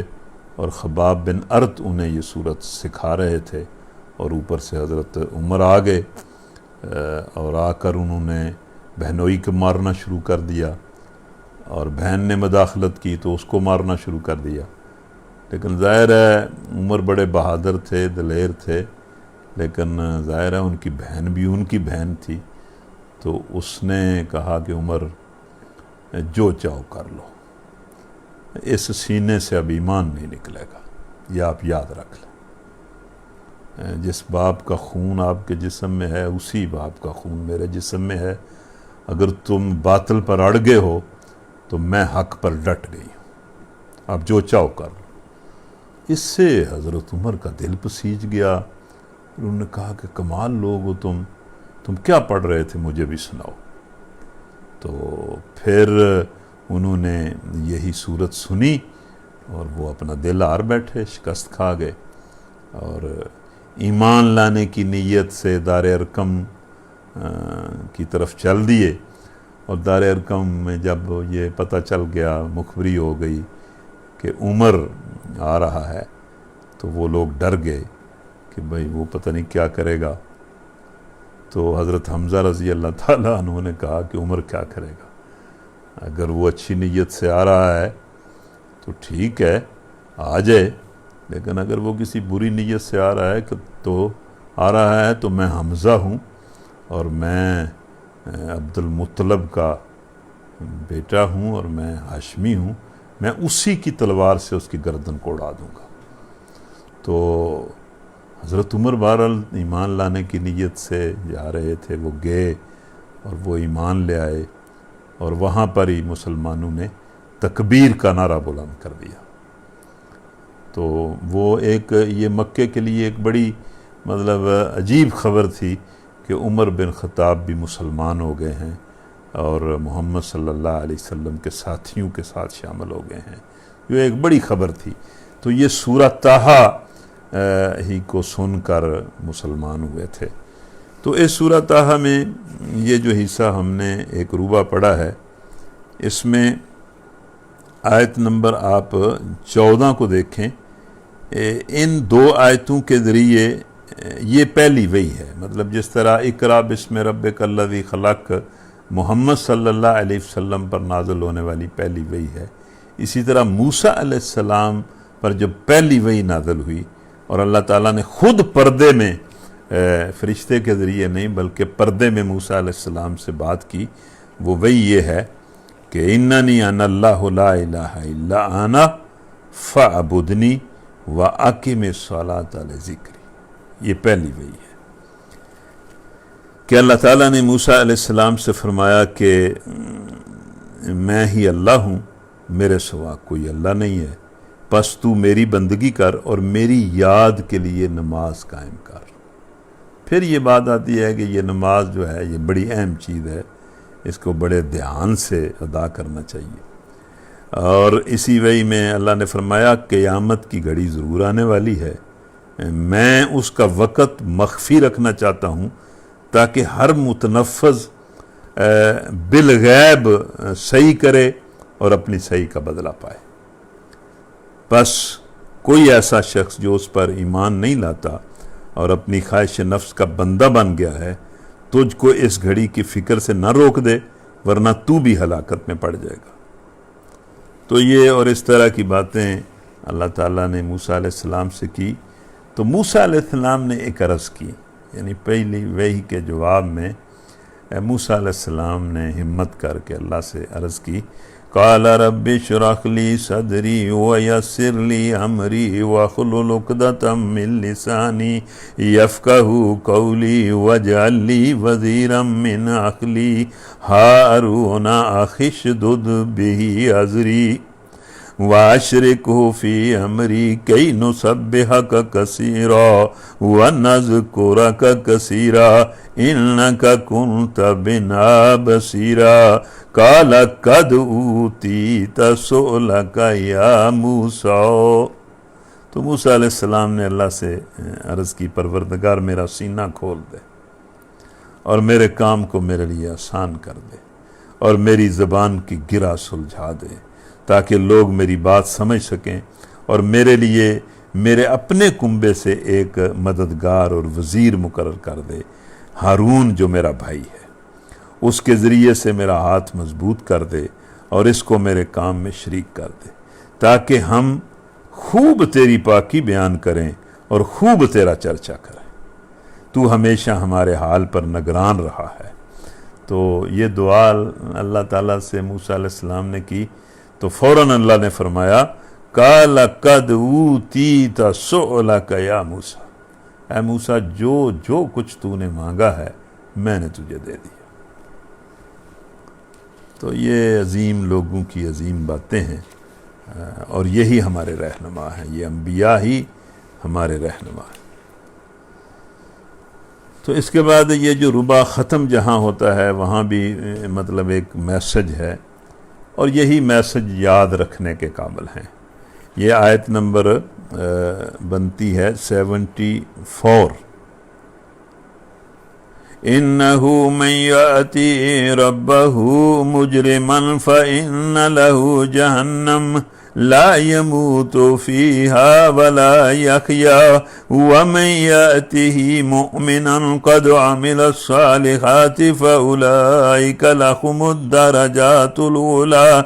جنات عدن تجري من تحتها الأنهار خالدين فيها وذلك جزاء من تزكى۔ حقیقت یہ ہے، اچھا جی آپ سن لیں، آنکھیں بھی کھول کر سن لیں، کان بھی کھول کر سن لیں، دماغ بھی کھول کر سن لیں، اللہ بار بار کہہ رہا ہے حقیقت یہ ہے کہ جو مجرم بن کر اپنے رب کے حضور حاضر ہوگا اس کے لیے جہنم ہے، یعنی جو اللہ کا نافرمان بن کر آئے گا ہمارے پاس اس کے لیے جہنم ہے جس میں وہ نہ جیے گا نہ مرے گا، اور جو اس کے حضور مومن کی حیثیت سے حاضر ہوگا، جس نے نیک عمل کیے ہوں گے، صرف ایمان نہیں، جس کے ساتھ اس نے نیک عمل کیے ہوں گے، ایسے سب لوگوں کے لیے بلند درجے ہیں، سدا بہار باغ ہیں جن کے نیچے نہریں بہہ رہی ہوں گی، ان میں وہ ہمیشہ رہیں گے۔ یہ جزا ہے اس شخص کی جو پاکیزگی اختیار کرے، مطلب اللہ تعالیٰ کے دین کے مطابق اپنی پوری زندگی کو پاک کر لے۔ تو اللہ سے دعا ہے کہ اللہ ہمیں ایمان نصیب کرے، نیک اعمال کی توفیق دے، جہنم کی آگ سے بچائے اور جنت عطا کرے۔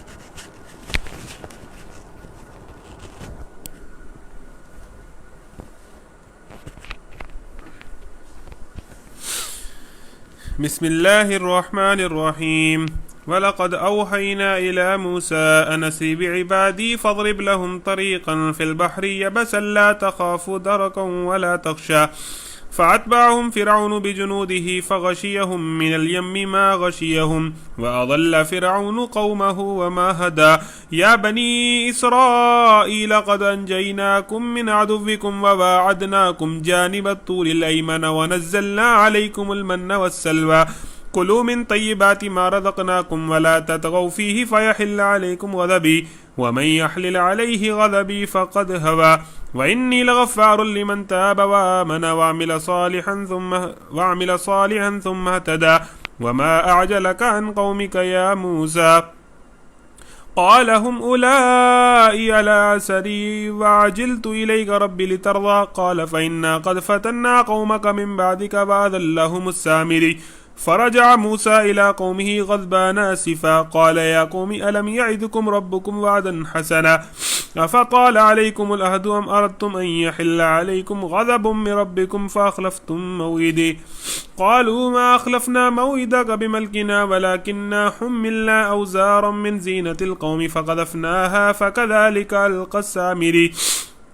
فأخرج لهم إجلا جسدا له خوار فقالوا هذا إلهكم وإله موسى فنسي أفلا يرون ألا يرجع إليهم قولا ولا يملك لهم ضرا ولا نفعا وَلَقَدْ قَالَ لَهُمْ هَارُونُ مِنْ قَبْلُ يَا قَوْمِ إِنَّمَا فُتِنْتُمْ بِهِ وَإِنَّ رَبَّكُمُ الرَّحْمَنُ فَاتَّبِعُونِي وَأَطِيعُوا أَمْرِي قَالُوا لَن نَّبْرَحَ عَلَيْهِ عَاكِفِينَ حَتَّى يَرْجِعَ إِلَيْنَا مُوسَى قَالَ يَا هَارُونُ مَا مَنَعَكَ إِذْ رَأَيْتَهُمْ ضَلُّوا أَلَّا تَتَّبِعَنِ أفعصيت أمري قال يا ابن أم لا تأخذ بلحيتي ولا برأسي إني خشيت أن تقول فرقت بين بني إسرائيل ولم ترقب قولي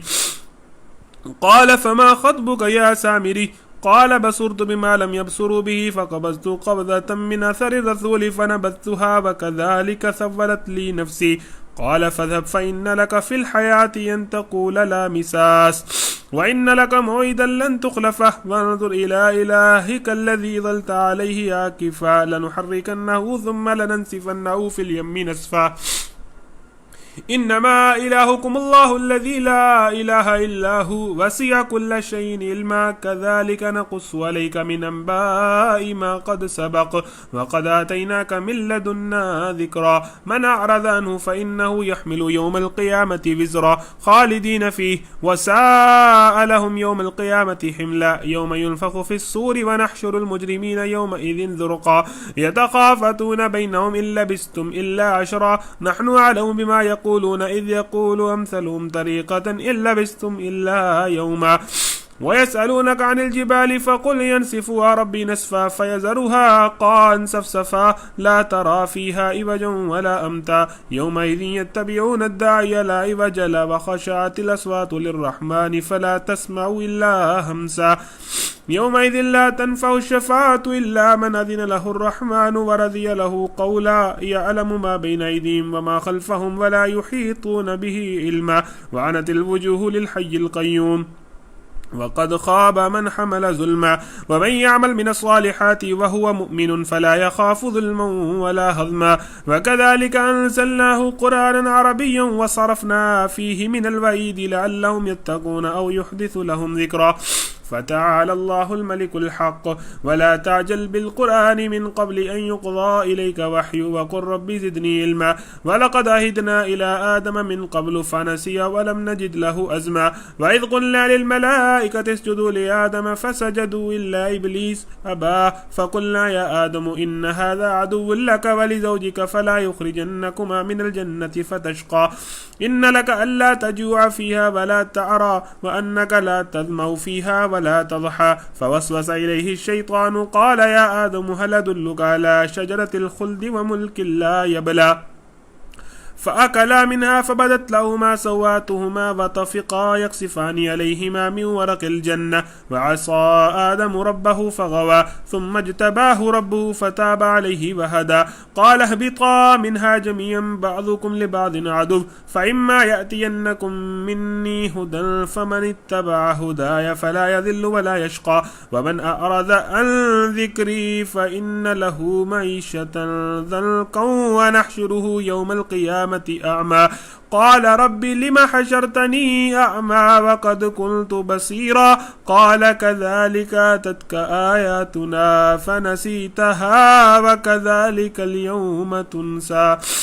وكذلك نجزي من أسرف ولم يؤمن بآيات ربه ولعذاب الآخرة أشد وأبقى أفلم يهد لهم كما أهلكنا قبلهم من القرون يمشون في مساكنهم إن في ذلك لآيات لأولي النهى ولولا كلمة سبقت من ربك لكان لزاما وأجل مسمى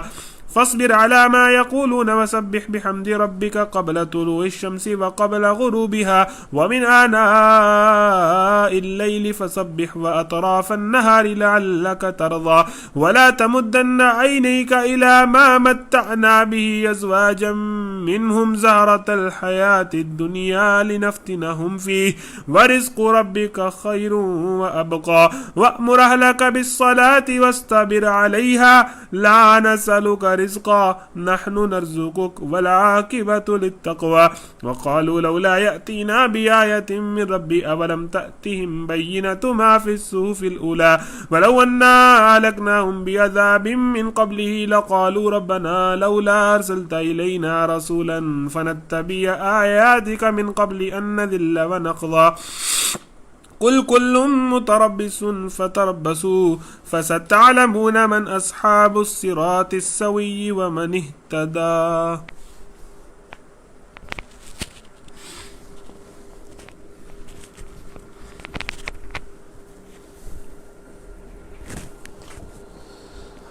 الحمدللہ ہمارا 16واں پارہ مکمل ہو رہا ہے۔ آپ کے ذہن کی اور آپ کے دل کی حالت کو میں نہیں جانتا، میں اپنی بات کرتا ہوں، حالانکہ میں نے آپ کو کڑک چائے پینے کی بار بار اجازت دی ہوئی ہے، آپ نے مجھے یہ اجازت نہیں دی ہوئی۔ میں یہ 2 گھنٹے آپ سے زیادہ مصروف رہتا ہوں اور آپ کی طرف سے میرے لیے کوئی چائے کی پیشکش نہیں ہے، لیکن مطلب دل کی کیفیت اللہ جانتا ہے۔ بار بار شکر کرنے کو جی چاہتا ہے کہ اللہ نے ہمیں اس طرح مل کر قرآن کی تلاوت کرنے اور سننے کی توفیق دی ہے اور اس کی باتوں کو سمجھنے کی توفیق دی ہے۔ اللہ تعالیٰ اس کو ہماری طرف سے قبول کرے، اور آپ بھی دعا کریں، میں بھی دعا کرتا ہوں کہ اللہ تعالیٰ عافیت کے ساتھ، خیر کے ساتھ، بڑی اچھی نیت اور جذبات کے ساتھ اللہ تعالیٰ ہمارے ان دونوں پروگراموں کو، دوپہر والے پروگرام کو بھی اور اس پروگرام کو بھی مکمل کرے۔ آپ اپنے اپنے تعلقات کو اکٹھا کریں، جمع کریں، اور آخری پروگرام کے لیے بہت بڑی تعداد میں ملک کے اندر اور ملک کے باہر لوگوں کو اس کے ساتھ، اس پروگرام کے ساتھ دعائے رحمت کانفرنس کے ساتھ جوڑ دیں۔ اللہ تعالیٰ اس کو ہماری طرف سے، اس کو اللہ تعالیٰ ہمیں مکمل کرنے کی بھی توفیق دے، اس کو ہماری طرف سے قبول بھی کرے، اور اس میں ہمارے لیے اور امت مسلمہ کے لیے غیر معمولی برکت بھی ڈال دے۔ تو ہم نے یہ حصہ پڑھا ہے ربع، آخری ربع 16ویں پارے کا۔ اس کا جو آخری حصہ ہے وہ بہت ہی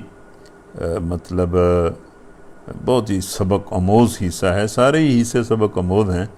لیکن آیت نمبر 124 آپ دیکھیں. یہاں سے اللہ بات شروع کرتا ہے کہ لوگوں سن لو. وَمَنْ أَعْرَضَ عَنْ ذِكْرِي فَإِنَّ لَهُ مَعِيشَةً ضَنْكًا وَنَحْشُرُهُ يَوْمَ الْقِيَامَةِ أَعْمَى قَالَ رَبِّ لِمَ حَشَرْتَنِي أَعْمَى وَقَدْ كُنْتُ بَصِيرًا قَالَ كَذَلِكَ أَتَتْكَ آيَاتُنَا فَنَسِيتَهَا وَكَذَلِكَ الْيَوْمَ تُنْسَى. یاد رکھو لوگو، جو کوئی میرے ذکر یعنی اس قرآن یا میری نصیحت سے منہ موڑے گا، ہم اسے دنیا میں تنگ زندگی دیں گے. مطلب یہ کہ وہ اس کے پاس بہت زیادہ مال ہوگا، حکومت ہوگی، جو کچھ بھی ہوگا، اس کے دل کے اندر بے اطمینانی کی ایک آگ لگی رہے گی، اور اس سے ایک لمحہ کے لیے بھی چین نصیب نہیں ہوگا. اس کی زندگی اس دنیا میں چین کی اور مسرت کی زندگی نہیں ہوگی، بلکہ تنگی کی زندگی ہوگی، اور اس کا ذہن ہم سخت تکلیف میں مبتلا کر کے رکھیں گے. اور قیامت کے روز ہم اسے اندھا اٹھائیں گے، اور وہ ہم سے پوچھے گا کہ پروردگار میری تو آنکھیں تھیں، میری آنکھیں کدھر گئیں؟ تو اللہ کہے گا کہ تو نے ہمیں دنیا میں بھلا دیا تھا، آج ہم نے تجھے بھلا دیا. وہ اللہ تعالیٰ ایسے لوگوں میں ہمیں شامل نہ کرے. پھر اس کے آخر میں جا کے اللہ تعالیٰ آیت نمبر 131 کو دیکھیں کہ 130 کو، کہ اللہ کہتا ہے وَسَبِّحْ بِحَمْدِ رَبِّكَ قَبْلَ طُلُوعِ الشَّمْسِ وَقَبْلَ غُرُوبِهَا وَمِنْ آنَاءِ اللَّيْلِ فَسَبِّحْ وَأَطْرَافَ النَّهَارِ لَعَلَّكَ تَرْضَىٰ وَلَا تَمُدَّنَّ عَيْنَيْكَ إِلَىٰ مَا مَتَّعْنَا بِهِ أَزْوَاجًا مِّنْهُمْ زَهْرَةَ الْحَيَاةِ الدُّنْيَا لِنَفْتِنَهُمْ فِيهِ وَرِزْقُ رَبِّكَ خَيْرٌ وَأَبْقَىٰ وَأْمُرْ أَهْلَكَ بِالصَّلَاةِ وَاصْطَبِرْ عَلَيْهَا لَا نَسْأَلُكَ رِزْقًا نَحْنُ نَرْزُقُكَ وَالْعَاقِبَةُ لِلتَّقْوَىٰ. اپنے رب کی حمد و ثنا کے ساتھ اس کی تسبیح کرو، سورج نکلنے سے پہلے، غروب ہونے سے پہلے، رات کے اوقات میں، دن کے کناروں پر. یہ بھی 5 نمازوں کا حکم ہے. اور یہ حکم دینے کے بعد کہا ہے کہ تم اس نماز کا اگر حق ادا کر دو گے نا تو لعلک ترضیٰ، تم خوش ہو جاؤ گے، ہم تمہیں خوش کر دیں گے. تو یہ ایک بہت بڑی بات ہے کہ اگر تم اس نماز کے ساتھ دوستی لگاؤ گے تو ہم تمہیں خوش کر دیں گے. اور پھر اللہ نے فرمایا کہ دیکھو یہ مطلب اس دھوکے میں نہ آؤ، اور نگاہ اٹھا کر بھی نہ دیکھو دنیاوی زندگی کی اس شان کو جو ہم نے ان میں سے مختلف قسم کے لوگوں کو دے رکھی ہے. وہ تو ہم نے انہیں آزمائش میں ڈالنے کے لیے دی ہے. یعنی یہ جو رزق کی فراوانی ہے اور یہ چیزیں ہیں،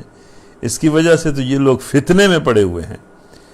تیرے رب کا دیا ہوا حلال اور پاک رزق جو ہے وہ بہت اچھا ہے. اصل چیز ایمان اور تقوی. ایمان اور تقوی کے ساتھ جو رزق بھی مل جائے وہ بہت ہی اچھا ہے، بہتر ہے اور پائندہ تر ہے. اور اپنے اہل و عیال کو بھی نماز کی تلقین کیا کرو، اور خود بھی اس کے پابند رہو. ہم تم سے کوئی رزق نہیں چاہتے، رزق تو ہم ہی تمہیں دے رہے ہیں. اور انجام کار بھلائی جو ہے وہ تقوی کے لیے ہے. جو بندہ تقوی اختیار کرے گا اس کے لیے بھلائی ہوگی. لے بھائی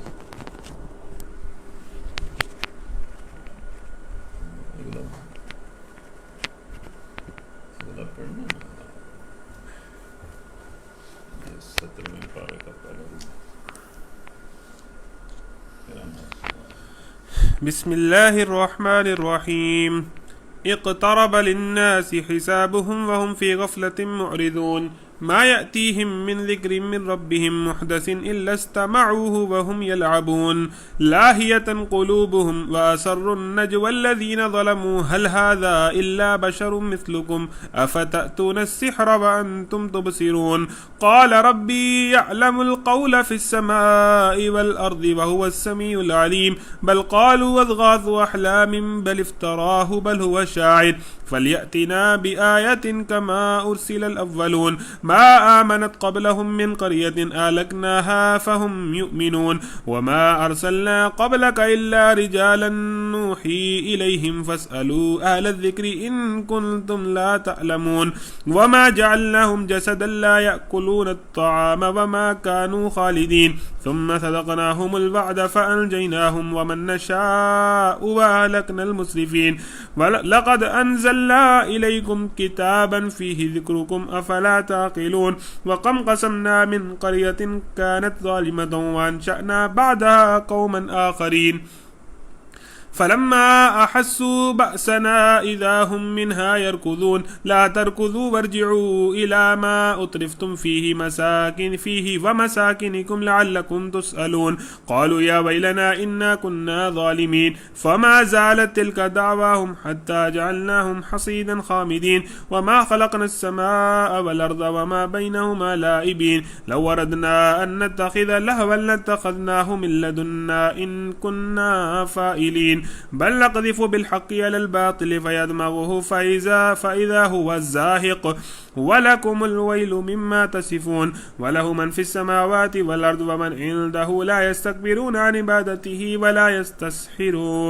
يستحسرون يسبحون الليل والنهار لا يفترون أم اتخذوا آلهة من الأرض هم ينشرون لو كان فيهما آلهة إلا الله لفسدتا فسبحان الله رب العرش أما يصفون لا يسأل أما يفعل وهم يسألون أم اتخذوا من دونه آلهة قل هاتوا برهانكم هذا ذكر من معي وذكر من قبلي بل أكثرهم لا يعلمون الحق فهم معرضون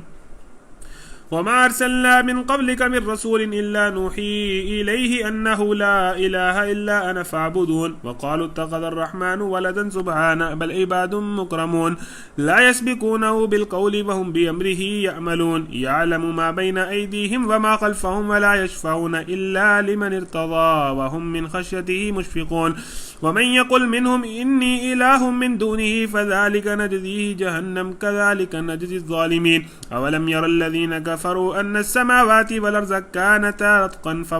ففتقناهما وجعلنا من الماء كل شيء حي أفلا يؤمنون وجعلنا في الأرض رواسي أن تميد بهم وجعلنا فيها فجاجا سبلا لعلهم يهتدون وجعلنا السماء سقفا محفوظا وهم عن آياتها مؤرضون وهو الذي خلق الليل والنهار والشمس والقمر كل في فلك يسبحون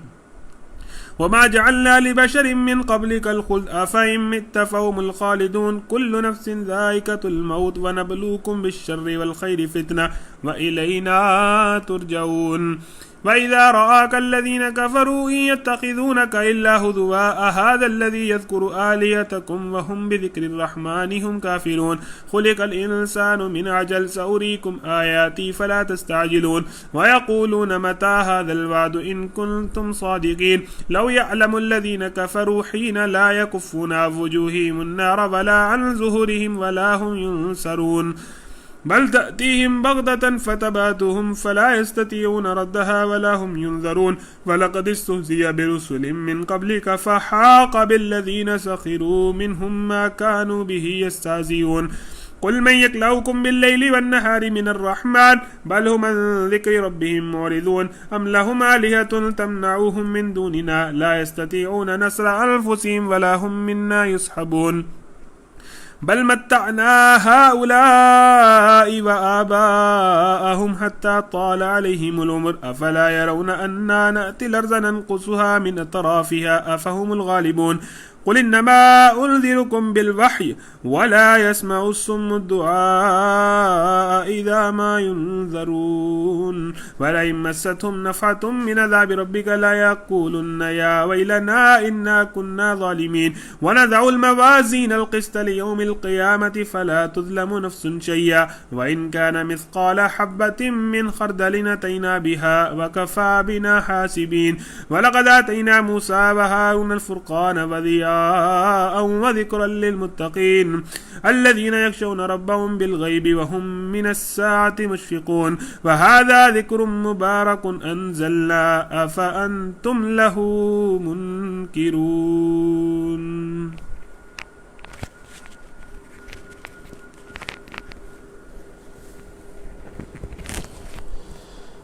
الحمدللہ ثم الحمدللہ.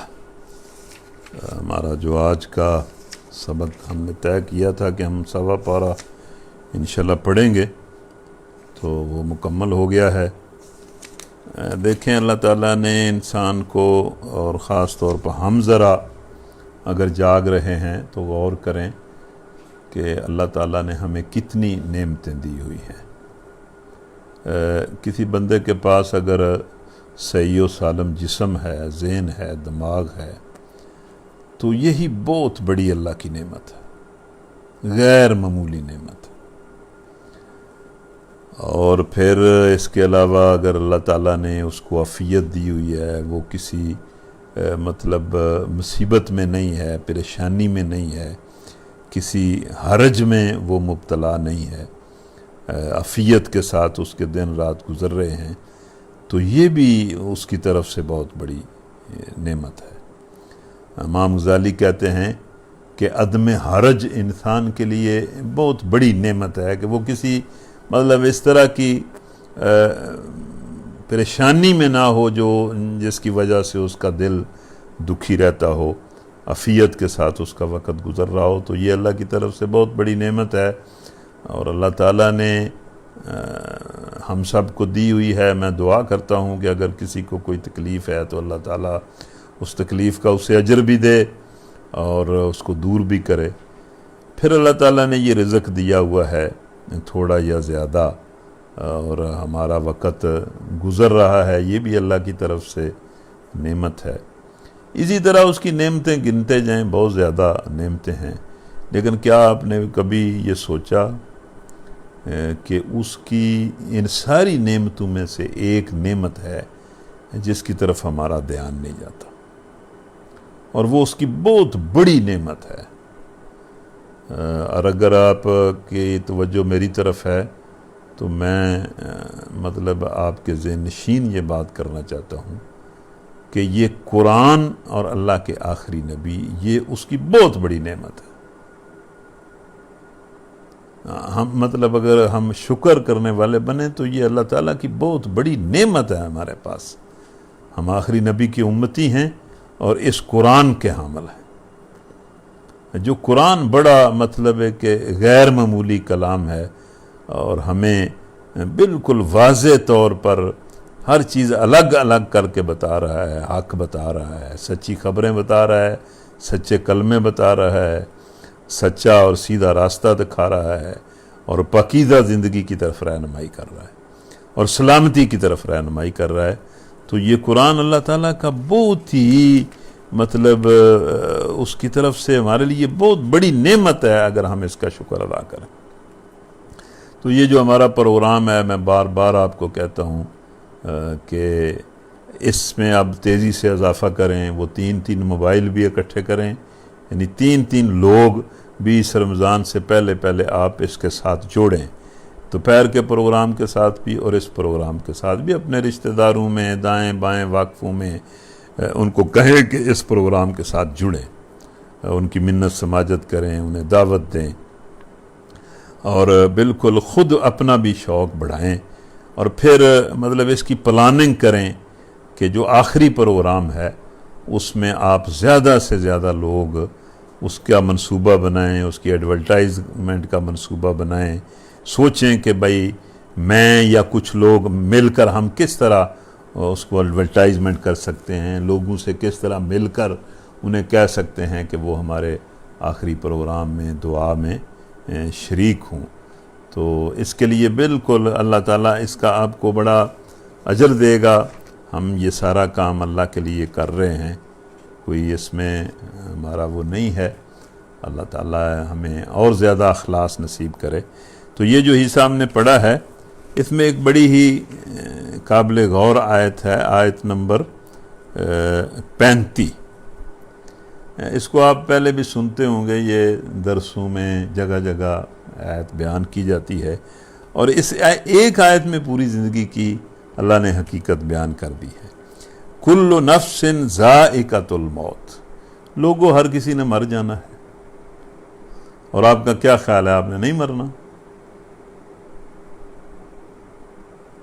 مطلب کدھر گئے آپ کے دادا جی اور آپ کے نانا جی؟ مطلب سارے چلے گئے، اور یہ تو چلاؤ ہے، ہر کسی نے مر جانا ہے۔ کل نفس ذائقۃ الموت، اور بے شمار انسان اللہ تعالیٰ نے ختم کر دیے، اور بے شمار ہماری آنکھوں کے سامنے ختم ہو رہے ہیں، اور ہم نے بھی ختم ہو جانا ہے۔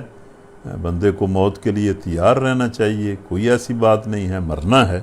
کل نفس ذائقۃ الموت۔ اور دیکھیں اللہ تعالیٰ نے ایک ہی آیت میں بتا دیا کہ اس موت سے پہلے کیا ہونا ہے،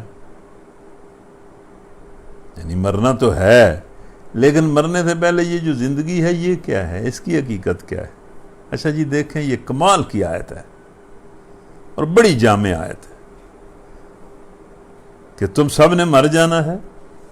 اور مرنے سے پہلے یہ جو زندگی ہے یہ کیا ہے، وَنَبْلُوكُمْ بِالشَّرِّ وَالْخَيْرِ فِتْنَةً، کہ ہم اس زندگی میں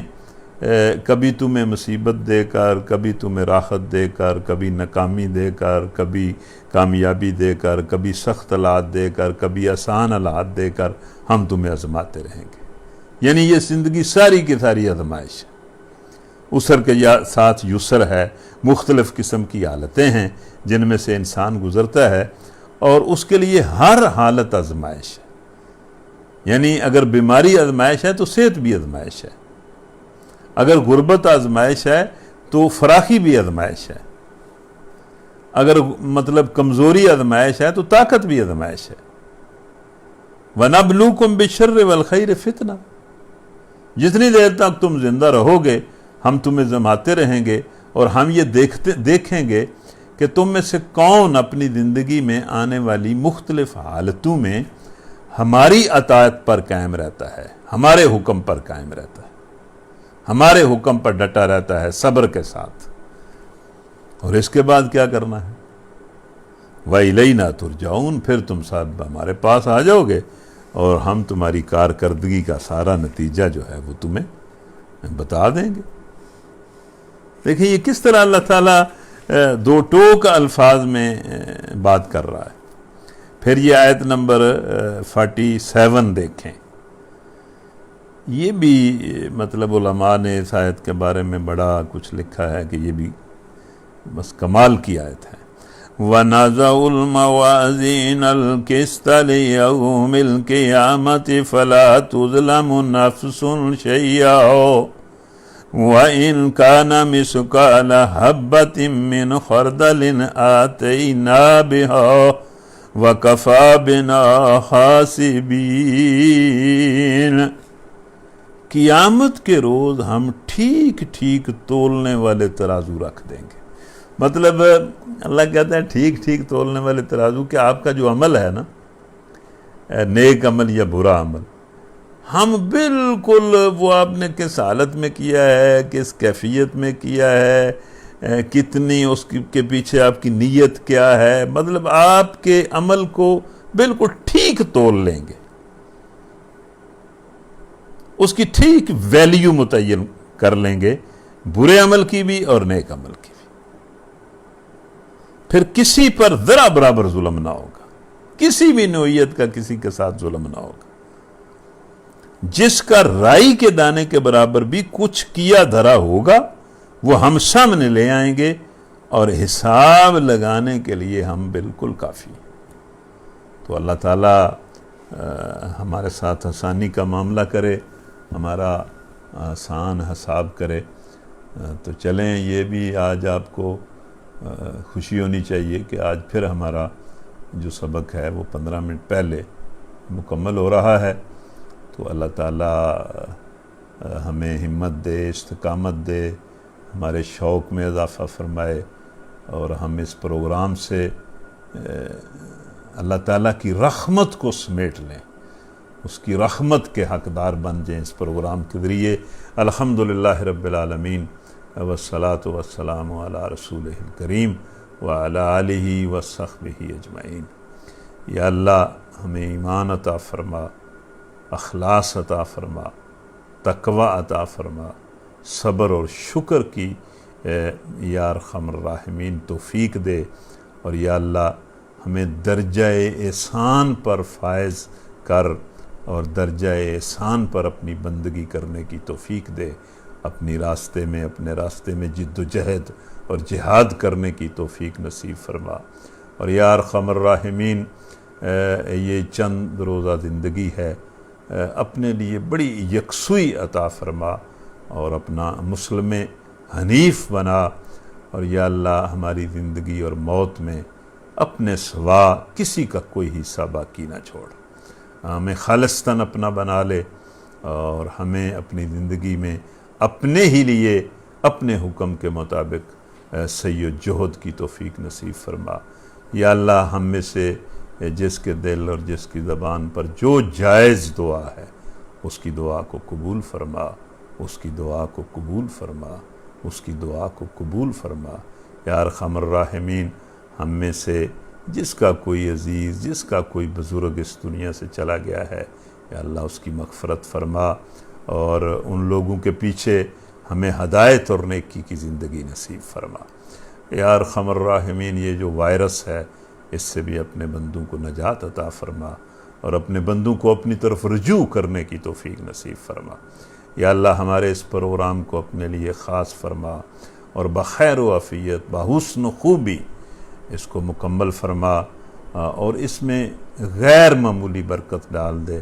یا اللہ باقی جو دن رہ گئے ہیں ہم سب کو اس کے لیے محنت کرنے کی توفیق دے، اپنی رضا کی خاطر، اپنے چہرے کی خوشی کی خاطر، اور اپنے فضل اور رحمت کی خاطر۔ آمین۔ اللہم صلی وسلم علی نبینا محمد وعلی آلہ وصحبہ اجمعین برحمتک یا